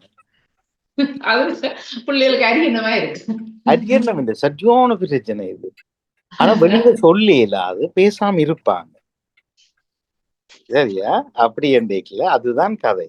அதுதான் நாங்க ஏற்கனவே எண்ணம் போல வாழ்க்கை விதி என்று கொண்டு வந்து முடிச்சிருந்தோம் கடைசியில. ஆனா நாங்க ஒவ்வொருத்தரும் யோசிச்சு பார்ப்போம். சும்மா வீணா பொறுப்புகளை ஏந்தி கொண்டு அலைகிறத விட நாங்கள் இல்லை என்று வாழ்ந்து பார்ப்போம். அதுக்கு பிறகு தெரியும், நான் சும்மா பேச்சுக்கு தான் சனம் பிள்ளைகள் கஞ்சியில என்ன சமைச்சு தர சொல்லி கேட்கணும், உழைச்சி தந்தா தான் மோகேஜுக்கு காசு மிச்சம் கட்டலாம் கணவன் கேட்கிறாருன்றதெல்லாம் தெரியவர் எங்களை பயன்படுத்துகிறார். உற்ற உறவுகள் கூட பயன்படுத்துறாரு. ஆனா சமயம் வருகிற போதங்களை தூக்கி வாரி விட்டு விட்டுறாரு. ஏன்னா தேவையில்லை தான், யாரும் யாரிலையும் தம்பி பிறக்கிறது இல்லை இந்த உலகத்துல. நாங்கள் போட்டுக்கொள்ளுகிற பந்தம். உண்மைதான். எங்களோட அப்பா சொல்றவர் எங்களுக்கு, எல்லாம் புல்லு பிடிக்கிற பருவம் பிள்ளைகள், எனக்கு இனி என்ன, அவையவே தன் பாட்டை பாக்கட்டுக்குமான்னு சொன்னவர். புல்லு பிடிக்கிற பருவம் அது அவையெல்லாம் அந்த ஒரு அளவுக்கு வந்துட்டு தானே, ஏதோ தங்களால செய்து வாழக்கூடிய பருவத்துல வந்துட்டுனா, அப்ப இனி எனக்கு என்ன சொல்லுவார். உண்மை. 10-11 வயசு வரைக்கும் ஒரு மனிதனுக்கு சுயமாக சிந்திக்கிறது கஷ்டமா இருக்கு, அனுபவம் இல்லை. 11-12 இருந்து 16-17 வரைக்கும் அந்த மனிதனோடு சேர்ந்து சிந்திக்கலாம், நீயும் சிந்தி நானும் சிந்தி. 16-17 தாண்டினோடனே நீ ஒரு மனிதன், நான் ஒரு மனிதன். அது பிள்ளை கணவன் மனைவியா இருந்தாலும் சரி, பிள்ளைகளா இருந்தாலும் பிற பிள்ளையா இருந்தாலும் அதை விட்டோம்னா இனி நீ உன்னுடைய முடிவை சொல்லி உன்னுடைய வாழ்க்கை, நான் என்னுடைய முடிவு செய்வேன், என்னுடைய வாழ்க்கை. சில சமயங்களில் சேர்ந்து இயங்குவோம், சந்தோஷமா இருக்கும். மற்றவர்கள் என்ன நினைக்கிறீங்க? இதுக்கு குரான் பைபிள்ல ஏதாவது சொல்லி இருக்கணும் பகவத்கீதையில? இல்ல இருக்குமோ என்ன சொல்லி என்ன சொல்லிருக்காங்க? அது விதி, நீங்க சொன்ன மாதிரி விதி தான். இப்ப நாங்க சொல்லுவாங்க, இப்ப சாகுற மாட்டு, இந்த பிறக்கிற மாட்டுக்கு சாகுற மாடு புல்லு கட்டிட்டு போறல, நாங்க வயிற்றுல இருக்கிற புள்ள, இந்த புள்ள பிறக்கக்குள்ள தாய் இறந்து போயிருக்கு, அப்ப அந்த புள்ள வாழ்ற இல்லையா, அது வளர்த்தானே வேணும். அதுக்கு இறைவன் தான் கொடுப்பான உணவெல்லாம். நாம பின்னால எங்கட வாப்பா சொல்லுவாரு, எங்கட அம்மா ஓடி திரிவா, பொம்பளை பிள்ளைகள் என்ன செய்யற, யாருக்கு கையிலையாவது கொடுத்துட்டு நான் கண்ண முடிக்கான்னு சொல்லுவா. அவ கவலைப்படுவா. எங்க நாங்க 8 பேரு, ஆம்பளை பிள்ளைகள் முன்னுக்கு, பொம்பளை பிள்ளை பின்னுக்கு, எல்லாரும் 1.5 வருஷம் தான் வித்தியாசம். அவைக்கு சரியான கவலை. நம்ம பெரிய பள்ளிக்கூடத்துக்கு எல்லாம் போகாத பொம்பளை உண்டு, வீட்டுக்குள்ளேயே நின்று அப்படி நல்ல பொம்பளை. ஆனா அந்த வெளி உலகம் குறைய அவைக்கு. எந்த நேரமும் எங்களை யார்கிட்டயாவது கையில குடிச்சு கொடுத்துடணும், அதான் தொழில். படிக்கிறத பத்தி எல்லாம் யோசிக்கிறல்ல. யார்கிட்டயாவது கொடுத்துடணும் அதே எங்கட வாப்பா சொல்லுவாரு. எவ்வளவு சுயநலம் விளங்கி கொண்டீங்களா? அவைக்கு அந்த ஒரு பொறுப்பு மாதிரி நம்ம பிள்ளைகளை பொறுப்பு மாதிரி இல்ல, தள்ளி விட்டுறோம். அதுக்குத்தான் தமிழ்ல பேர் வச்சுக்காங்க, கரை சேர்த்து விடுவது, கரையேற்றி. ஆனா ஒரு படகு கரையிலையா நிக்கணும், நடுக்கடலையா? அதைத்தான் எங்கட வாப்பா சொல்லுவாரு. நீ செத்தா உண்டு சொன்னா நான் அப்படித்தான் சொல்லுவாரு. நீ மௌத்தா போனா நாளைக்கு அந்த பிள்ளையெல்லாம் அதை அதெல்லாம் பாத்துக்குவாங்க, அதை பத்தி யோசிக்காது, அப்படி சொல்லுவாரு எங்கட வாப்பா. அப்ப பிறகு உங்களோட அம்மாவோட அவர் குழம்பி இருக்காரு நீங்க சொன்னீங்க இப்ப கொஞ்சம். இல்ல அந்த அவரு சொல்லுவாரு, அவைய சமாளிக்கல, அவைய பெரிய கவல் அவைக்கு. எல்லாருக்கும் சின்ன சின்ன வயசுலயே கல்யாணம் முடிச்சு கொடுத்துட்டா மனுஷி. அதான் அவரு சொல்லிட்டு அவரு அதன்படி வாழ இல்ல, அவ வாழல. உண்மைதான் அவரு சொல்றார், இதுதான் கடவுள் பாப்பாருன்னுட்டு. இல்ல மனைவி சொல்றார், புடிச்சு கொடுத்துரு. இப்படி கத்தி மோன்னா அக்காவை 14 வயசுலயே கட்டி கொடுத்துட்டான். அதுல எவ்வளவு பாவம். ஆனா அவருக்கு விளங்கி இருந்தா நாங்க இப்படி சிந்தனையத்துல கூப்பிட்டு விளங்க வச்சுக்கலாம். அவன் கட்டி கொடுத்துட்டான். மத்த பிள்ளையெல்லாம் பரவாயில்ல, ஒரு 18 19 வயசுல மத்த பிள்ளைகளை கட்டி கொடுத்தான். எங்களோட அக்காவை தூக்கி 16 15 வயசு 14 சொல்லுவாங்க. பாவம், அவ 55 வயசுல மூத்தா போயிட்டா. அவைக்கு இந்த கேன்சர் வந்து அவ பாவம். அதைத்தான் நான் நினைச்சு பார்த்தேன். அவ செய்து கொடுத்ததுல ஒரு நன்மை இருக்குன்னு சொன்னா பேர பிள்ளைகள் எல்லாம் கண்டுட்டாவ. அப்ப இறைவனுக்கு தெரியும் அவ இவ்வளவுதான் இவ்வளவு கலந்த உலகத்துல இருப்பாண்டு. அவ ஒரு பக்கம் திணித்தாலும் அவரோட விதி அது 55 வயசுக்கு முதல் 51 வயசு அவ மோத்தாகும். 51 வயசு அவ 2009 மோத்தான. அப்ப 16 வயசுல பேர பிள்ளை இருக்கு. அப்ப யோசிச்சு பாருங்க, அந்த கெதியா மூத்த போயிட்டா அவ. அந்த வயசுல எல்லாத்தையும் பார்த்துட்டா, 4 பிள்ளைகள பேர பிள்ளைகளையும் பார்த்துட்டாவ. இல்ல பாக்கில் என்றாலும் வைப்பமே என்ன பிரச்சனை இல்ல அந்த அப்ப நாங்க யோசித்தோம் 14 வயசுல கல்யாணம் முடிச்சு கொடுத்த பாவம் தானே. பின்னுக்கு யோசித்தோன்னு பிறகு நாங்க திருப்தி அடைஞ்சு என்னன்னு சொன்னா, நன்மைக்காக நிறைவேன் செய்திருக்கிறார். அந்த வயசுல அவைய கல்யாணம் முடிச்சு கொடுத்து அவைய பேரப்பிள்ளை எல்லாம் பார்த்து கூச்சி அலைஞ்சி மோத்த போயிட்டாவே என்ற ஒரு திருப்தி அடைஞ்சோம் நாங்க. அப்படி இருக்கிட்டன பின்னுக்கு மறைமுகமான ஒன்று எங்களுக்கு தெரியாது. நான் ஒரு போன வாரம் ஒரு பயான் ஒன்று கேட்டிருந்தேன். ஒருவர் பேசிக் கொண்டிருந்தார். இது ஒருத்தரும் தவறா நினைத்துக் கொள்ளாதீர்கள். அந்த யாழ்ப்பாணத்திலிருந்து இஸ்லாமிய மக்களை அநியாயமா இப்படி செய்து போட்டார்னு சொல்லி மனவர்த்தப்பட்டு கொண்டிருக்கக்குள்ள அதை கேள்விப்பட்ட ஒரு மௌலவி பயான் சொல்றார், மறைமுகமானதை இறைவன் தான் அறிவான். அப்ப பாருங்க, அதுல ஒரு இஸ்லாமிய மக்கள் கூட அவங்க அனுப்புனது அன்றைக்கு ஒரு கொடூரமாக இருந்தாலும் ஒரு இஸ்லாமிய மக்கள் கூட அன்றைக்கு அழிக்கப்படல. அதே மாதிரி தமிழ் மக்களையும் மற்ற மக்களை அவர் வேற பக்கம் அனுப்பியிருந்த ஒருத்தர் அழிந்திருக்க மாட்டார்கள். 2 போராடுறவர்கள் அழிந்திருப்பார்கள். மறைக்கப்பட்டிருக்குது சில விடயங்கள் என்று அவர் சொல்றார். நீங்க திருப்தி அடைங்க அதுல எல்லாம். அவங்களுக்கு ஏசி கொண்டிருக்காதீர்கள், அவங்களுக்கு நல்ல எண்ணத்தை கொடுக்கணும். அப்படி நீங்க அவங்களோட ஒற்றுமையா இருங்கள் என்று அந்த மௌலவி பயான் பண்றாரு. இன்னும் அந்த வெறுப்பை விதைக்காதீர்கள் மற்றவங்க மேல இருக்கிறார்கள் மேல என்று அந்த மௌலவி சொல்லி கொண்டிருந்தார். அதை நான் பார்த்தேன். இது சமூகம் தொடர்பு. நான் எப்பவுமே தனி என்னுடைய வாழ்க்கை என் குடும்பம் சூழல் மட்டும்தான் நான் பார்ப்பேன் எப்பவுமே. ஏனென்றா சமூகம் என்று பார்க்கல ஒவ்வொருவருக்கு ஒவ்வொரு அனுபவங்கள் இருக்குது. நான் நினைக்கிறேன் நான் பட்ட அனுபவம் வேறையா இருக்கும், இன்னொரு பட்ட அனுபவம் வேறையா இருக்கும். நான் பட்ட அனுபவம் ஒன்றிருக்குமோனா, இப்ப எனது மகளை வைத்து நான் சொல்கிறேன். நவம்பர் 5ஆம் தேதி அப்ப எனக்கு நடந்த ஒரு விபத்து. உண்மையில நான் அன்று மௌத்தா இருக்க வேணும். டாக்டரை உடனே சொன்னார் 5 விலா எலும்புகள் முறியப்பட்டது. அப்ப என் மகளுக்கு டாக்டர் சொல்லியிருந்தார், புள்ள 2வது குழந்தை ஆபரேஷன் பண்ணித்தான் கிடைக்கும், அவைக்கு கஷ்டம் கிடைப்பது. அப்ப அடுத்த உடனே ஒருத்தரும் இல்ல, நான் இந்த ஏஸ்ட் ஹெல்ப்புக்கு நான் கால் பண்ணினேன். அப்படி தவண்டு வந்து டெலிபோன் எடுத்து வெல் பண்ணணும். அவங்க வந்துட்டாங்க எங்களோட வீட்டு.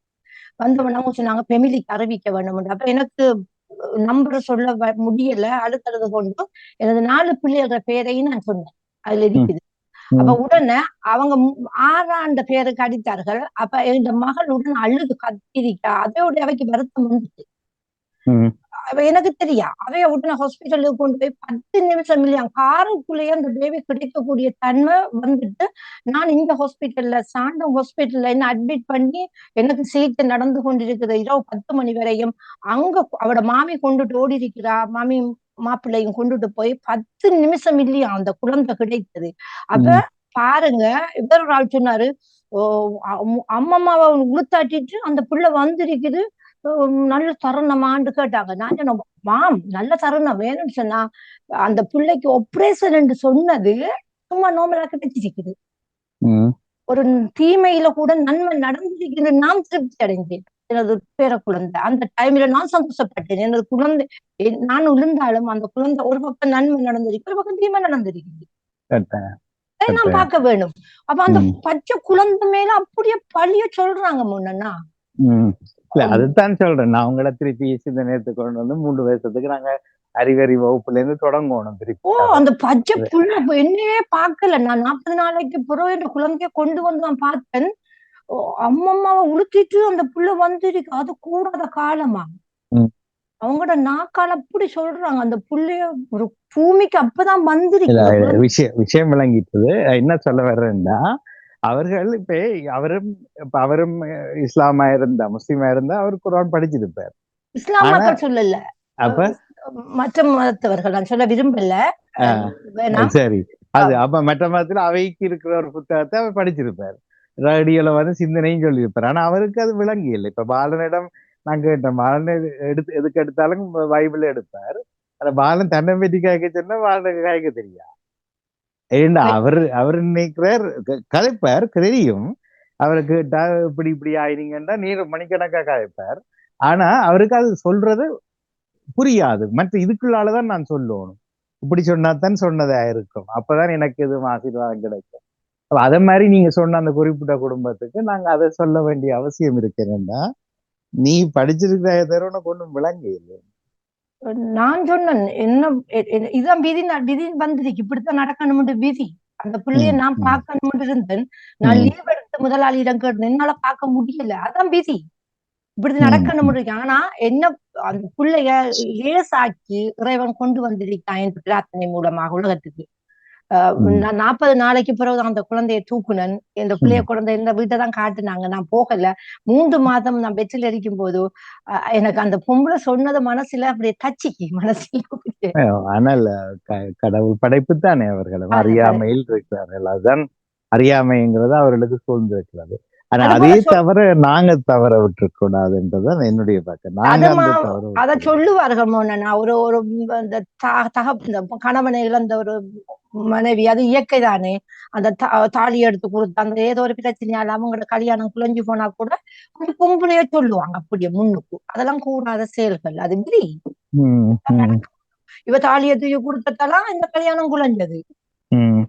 அப்படி பழிய சுமக்கும் போது அந்த தாய்க்கு எவ்வளவு வேதனையா இருக்கு. அந்த தாய் தான் இல்ல, நீங்க அது நீங்க புரிஞ்சு கொண்டு அமைதி அடையணும். நீங்க இப்ப சொல்றது கூட எண்ணம் போலதானே வாழ்க்கை.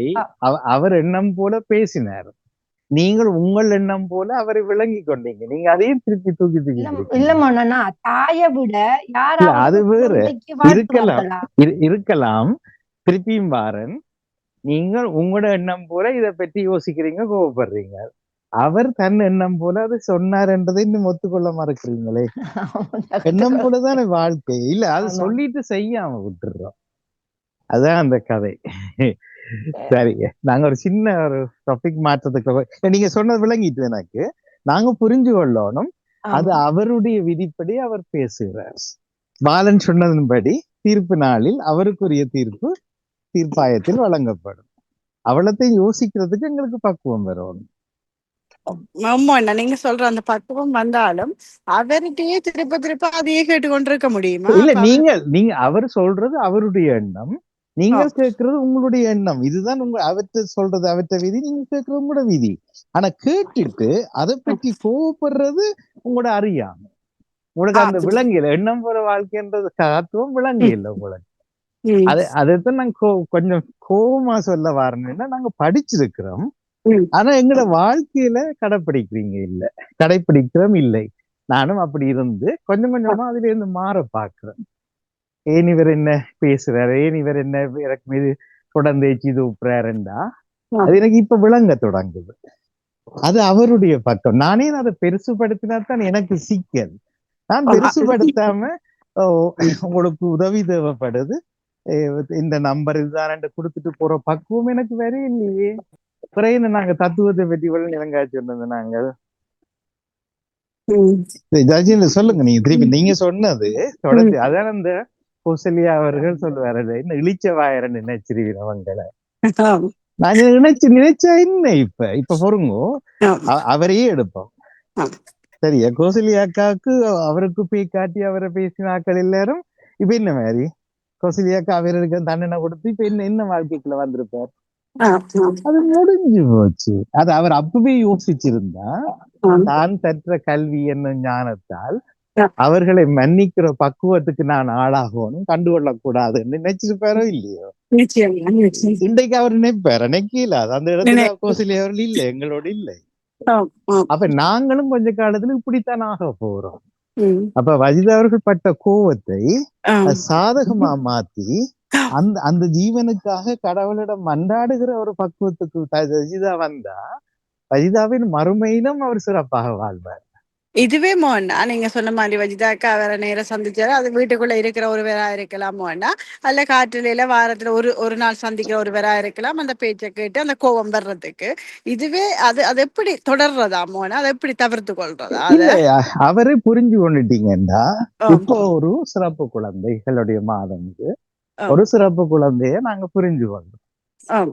புரியாத வரைக்கும் எங்களுக்கு கோவம் வரும், அரியணமா இருக்கும். ஏன் சத்தம் போடுறாரு, ஏன் குழப்படி, ஏன் அடிக்கிறாரு, ஏன் எனக்கு துப்புறாரு. ஆனா புரிஞ்சதுக்கு பிறகு அந்த பிள்ளைய என்னுடைய துப்பலை துடைச்சிட்டு அந்த பிள்ளையை கட்டி அணைப்பேன்.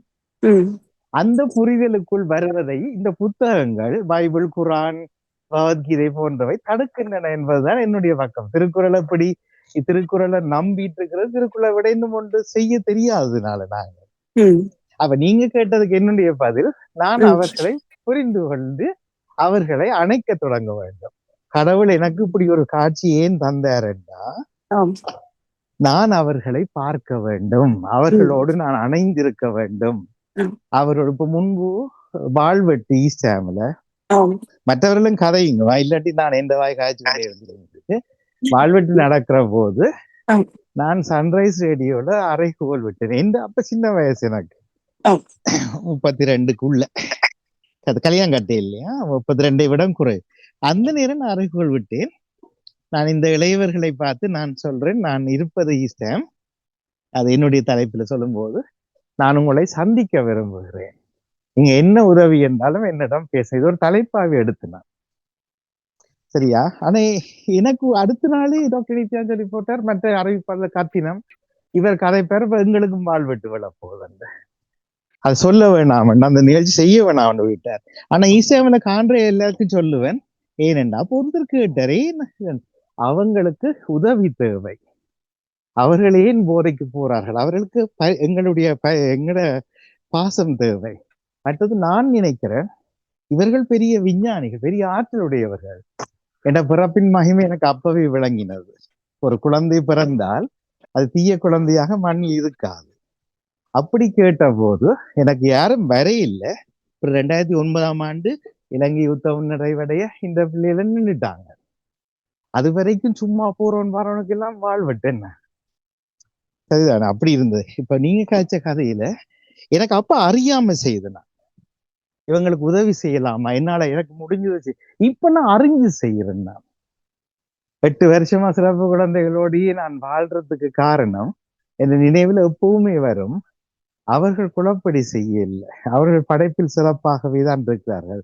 ஆனா அவர்களுக்கு கொஞ்சம் கரிசனை தேவை, அவர்களுக்கு கொஞ்சம் நாங்கள் அவைகளை பராமரிக்க வேணும், தட்டி கொடுக்கணும், அவையோட இருக்கணும். இப்ப நீங்க சொன்ன உதாரணத்துக்கு இதே கதையை வச்சு மாறி பாருங்க. இப்ப பதில் சொல்லுங்க.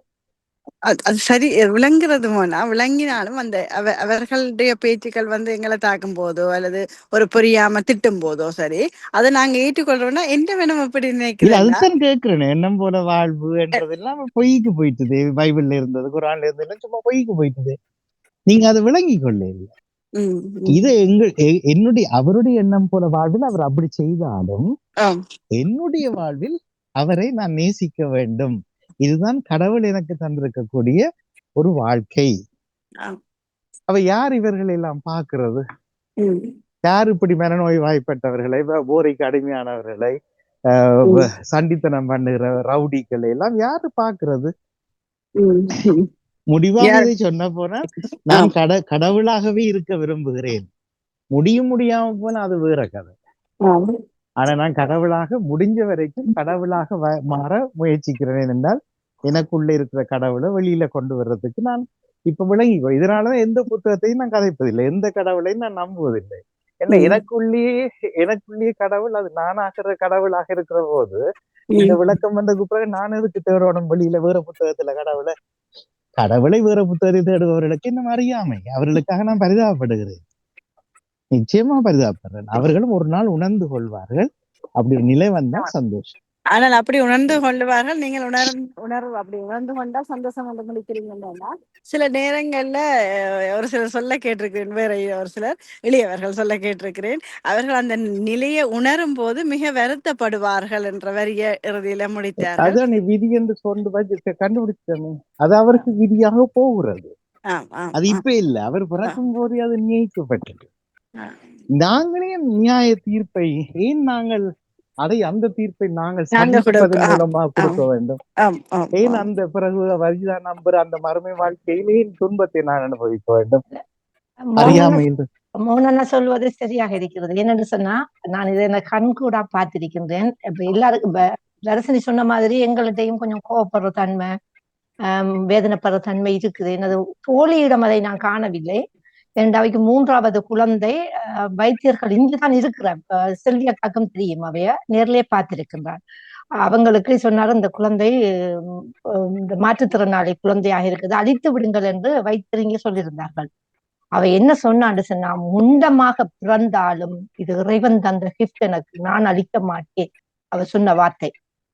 அந்த குழந்தை பிறந்து இருக்கிறது, அவர்கள் சொன்ன மாதிரியான நிலையில்தான் அந்த குழந்தை இருக்கிறது. அவமை அணைத்து கொண்டு மற்ற 2 குழந்தைகளை விட அழகாக வளர்த்து கொண்டு வருகின்றார் அந்த குழந்தையை. அவ எவ்வளவு தைரியம், எவ்வளவு மன அழுத்தமும் வேணும் அவை. அதை நான் அவையை பார்த்து பெருமைப்படுகின்றேன். எனது நன்றியாக இருக்கின்றார். இதே கதைய நீங்க சிறப்பு குழந்தைகள் என்றதை தவிர்த்துட்டு ரஜினி அவர்கள் சொன்ன அல்லது வஜிதா அவர்கள் அந்த சாபம் வார்த்தையில போட்ட அவர்களை நினைச்சு பாருங்க. இதே இடத்துல வச்சு சிறப்பு குழந்தைகள் என்றதை மறந்துட்டு இயல்பான மனிதர்களாக அவர்கள் இன்னைக்கு இப்ப கதையுங்க. அவர்களுக்கு ஏன் வித்தியாசமா ட்ரீட் பண்ண போறீங்க? அவர்களும் விசேட தேவை உள்ளவர்கள். அவர்கள் நமக்கும் கூட இருக்கலாம். நான் 13 ஆண்டுகள் முன்னேற வேலையில காசுக்காக ரொம்ப கஷ்டப்பட்டு அலைகிற போது நான் கிணறு யோசிச்சிருக்கேன், எனக்காக ஒருவர் இல்லாம போயிட்டு கிடைக்கிறதுக்கு என்று. அதை நான் இப்போது செய்கிறேன். ஏனென்றா யாரும் என்ன இனிமேலும் திட்டக்கூடாது. என்ன உதவி கேட்டாலும் நான் துணிஞ்சு சொல்லுவேன், என்னிடம் பேசுங்கள். என்கிட்ட இருக்குதோ இல்லையோ நான் உங்களுக்காக பேச ஆயத்தமா இருக்கிறேன். ஆனா உடனே வீட்டை கண்டிப்பார்கள், நீங்க திருப்பி மாற போறீங்க, அப்படி நம்பாதீங்க, உங்களோட கதைக்காதீங்க, சேராதீங்க. நான் இல்லை என்று தான் சொல்லுவேன். என்றா அது எனக்கு விதிக்கப்பட்டிருக்கக்கூடிய விதி. நான் அதை செய்யணும்.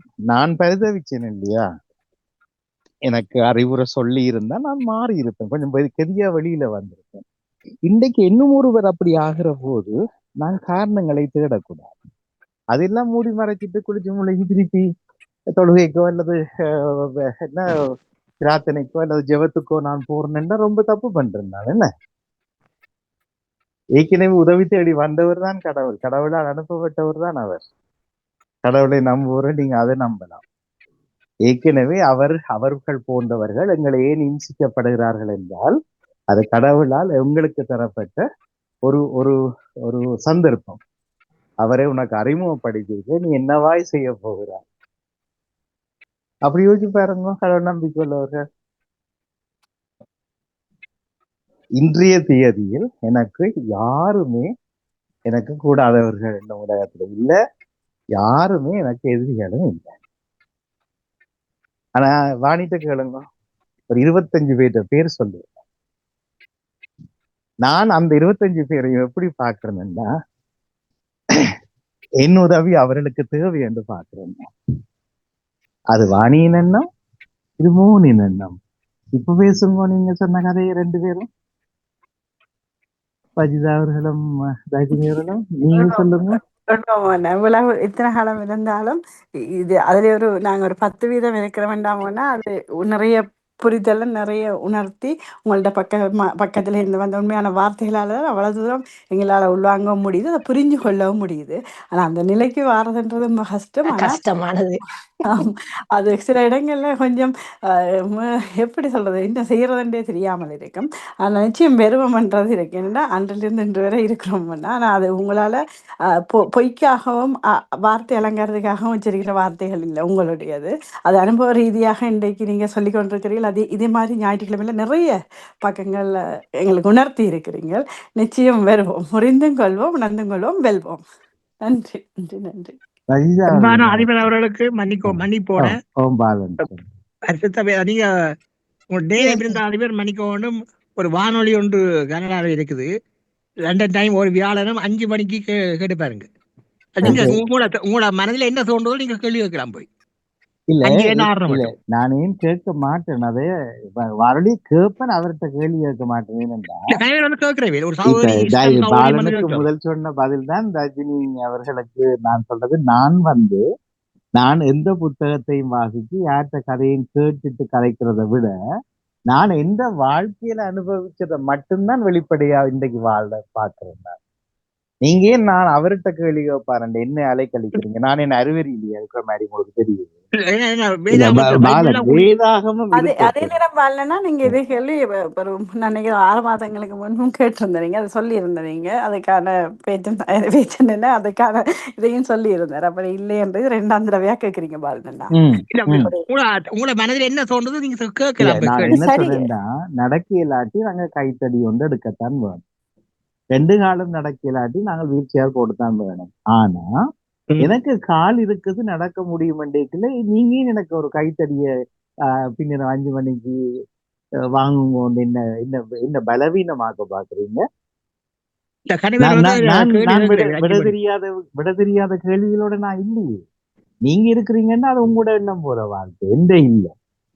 என்ன பொறுத்த வரைக்கும் ஒரு வினா வந்துட்டு எந்த வாழ்க்கையில இருந்தா பதில் தேவை எனக்கு காணும். நான் 60 வருஷத்துக்கு மேல வாழ்ந்துட்டேன்.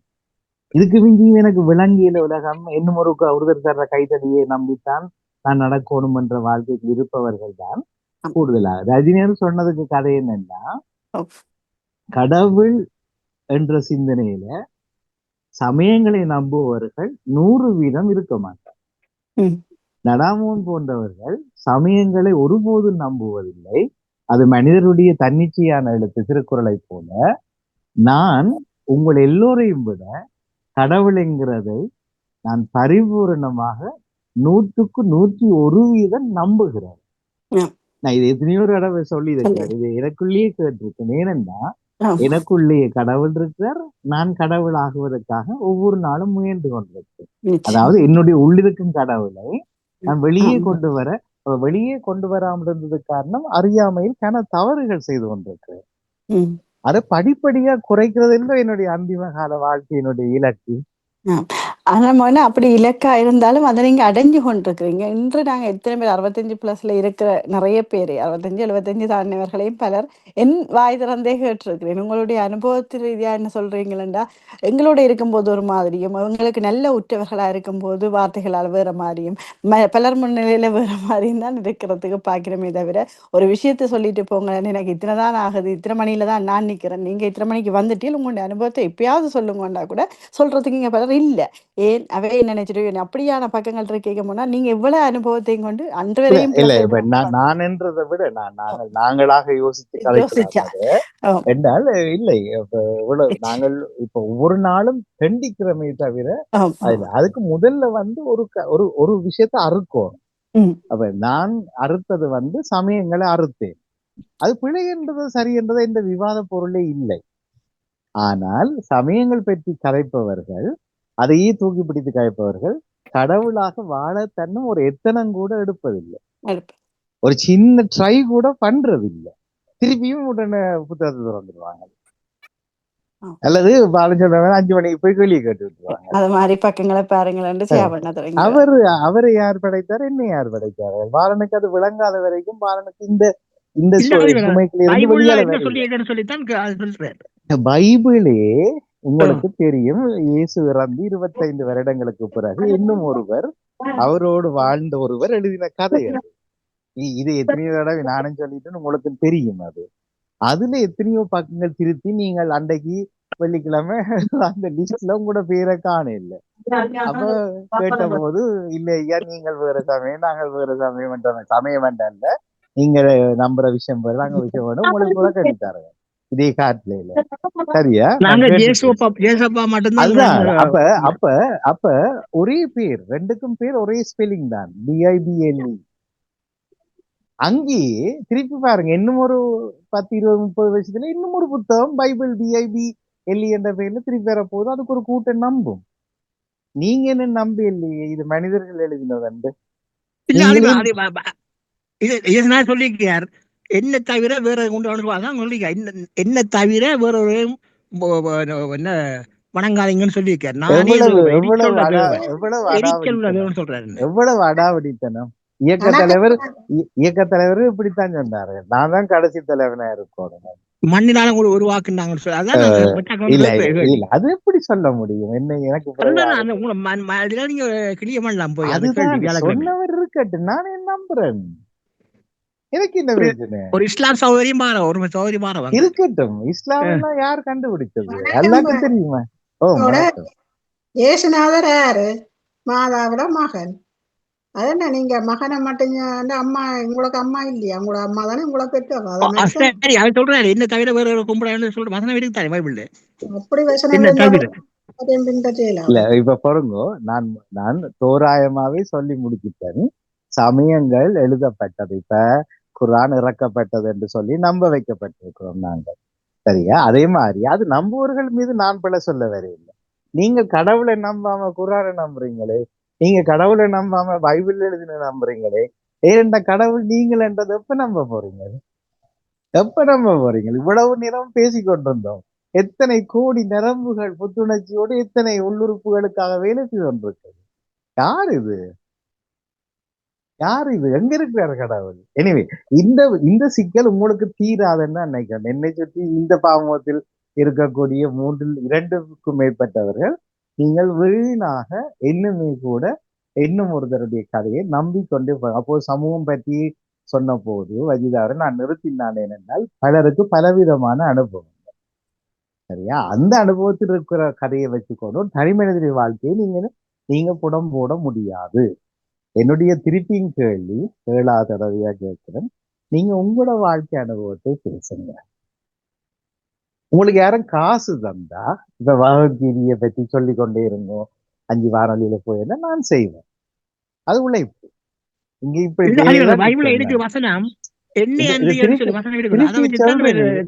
பைபிள் என்னத்துக்கு எனக்கு? நான் தான் ஒரு புத்தகத்தையும் நம்ப மாட்டேன். பகவத்கீதை உட்பட நம்புறது மட்டும் இல்லை, நம்பாதது மட்டுமன்று இல்லை, இதுதான் எங்களோட அழிவுக்கு காரணம். எங்களை கடவுளிடம் இருந்து பிரிப்பது இதுதான். நீங்க விடுதலையை நேசிச்சிருந்தீங்கன்னா இயக்கத்தை பின்னால விட்டுருக்கீங்க. நீங்க விடுதலையை விட்டுட்டு இயக்கத்தை நேசிச்சபடி இன்றைக்கு நடுத்தரவில் நிற்கிறீங்க. இது உங்களோட பீதி. யாரா இல்லைன்னு சொல்லட்டும் பாப்பம். அங்கேயும் சொல்லிச்சுனா ஒரே ஒரு தலைவர், இந்த தலைவரை விட பாருங்க பைபிள் இப்படி சொன்ன மாதிரி இவங்க சொல்றாரு என்னன்னு, இன்னும் ஒரு தலைவர் வரப்படாது. இன்றைக்கு சமூகம் எங்க போய் நிக்குது, எவ்வளவு அழிஞ்சு போய் நிக்குது, எவ்வளவு நடத்து அதைங்க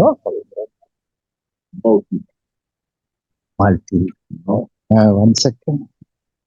That means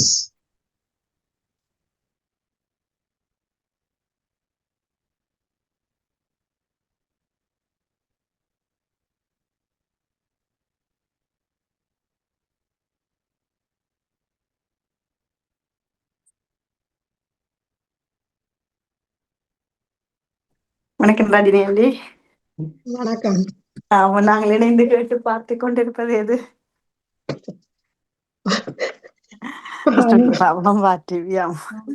டிவியிலையும் லண்டன் தமிழ் வானொலியிலையும் கேட்டுக்கொண்டிருக்கும் அனைவருக்கும், பார்த்து கொண்டும் இருக்கும் அனைவருக்கும் வாழ்த்துக்கள். நன்றி நன்றி. சிந்தனை என்ன பெற்றோரை தெய்வம் இனி வாசிக்கிறதோ? இருக்கும் தானே உங்களுக்கு நேரம் இருக்கும் தானே அது இது தொடர்ந்து நினைக்கப்பட்டோம். நேற்று இரவு பூசை போயிட்டு வந்தபடியா தான் நேரடி நான் 10 மணிக்கு போயிருக்கேன். ஓ சரி சரி சரி. தவிர ஆனா எத்தனை பேர் இணைந்திருக்கிறார்கள்னு பார்க்கலாம் ஒரு முறை. 5, 6 நான் உடனே இப்ப எழுதி கொண்டு வந்தேன். நான் எழுத 6 பேர். 6 பேர் இணைந்திருக்கிறோம். வெளியூர் யோகாம் நிச்சயமா இணைந்திருக்கும் பொழுது கேட்டுக்கொண்டிருப்பேன். பெற்றோரை நிகழ்வு இறுதியில நானும் சில விஷயங்களை நேரலையில் கலைக்கின்றேன். நன்றி நன்றி. நாளைக்கு நான் வேலையில நிக்கிறேராக்கும் என்ற எனக்கும் அப்ப நீங்களும் எழுதவில்லை, சிவாஜினி அவர்களும் எழுதவில்லை. வாழ்த்துக்கள் வாழ்த்துக்களா. கட்டிக்காரி கட்டிக்காரி. அதான் நான் இப்ப பிறகு கேட்டு கொண்டிருப்பேன். அதான் தெரியாத கூப்பிடுற 2 தரம் கூப்பிட்டுட்டா இடைக்க போய் வந்து ராஜினி கோயிலுக்கு போய் சர்ச்சுக்கு போயிலையா? இப்ப நீங்க போயில உங்களை போல நானும் வீட்டுல போயிட்டேன். பிள்ளைல வாங்கிட்டேன். நான் போறேன் தானே. இரவு அவங்களுக்கு இரவா 8 மணி தொடங்கி வீட்டை வர 10:45 போயிட்டு பெரிய கூசதானே நேற்று. அவ்வளவு ஃபுல் அந்த கோயில்ல நேற்று முந்த நாள் 10 மணிக்கு வெள்ளிக்கிழமை நிறைய ஜனம். நேற்று ஒரு 500, 600 சும்மா நான் அந்த வாங்கின்படி 5 பேரா சும்மா கணக்கு பார்த்தேன்னா அவ்வளவு ஜனம் முழு ஜனம். அவ்வளவு நீங்க ஒஸ்னாபுருக்கு என்ன அங்கேயா போனீங்க? இல்ல அதுக்கு பெரிய வியாழனுக்கு தான் தமிழ் பூசை பண்ணாங்க. இது நேற்று செங்கட ஊர்.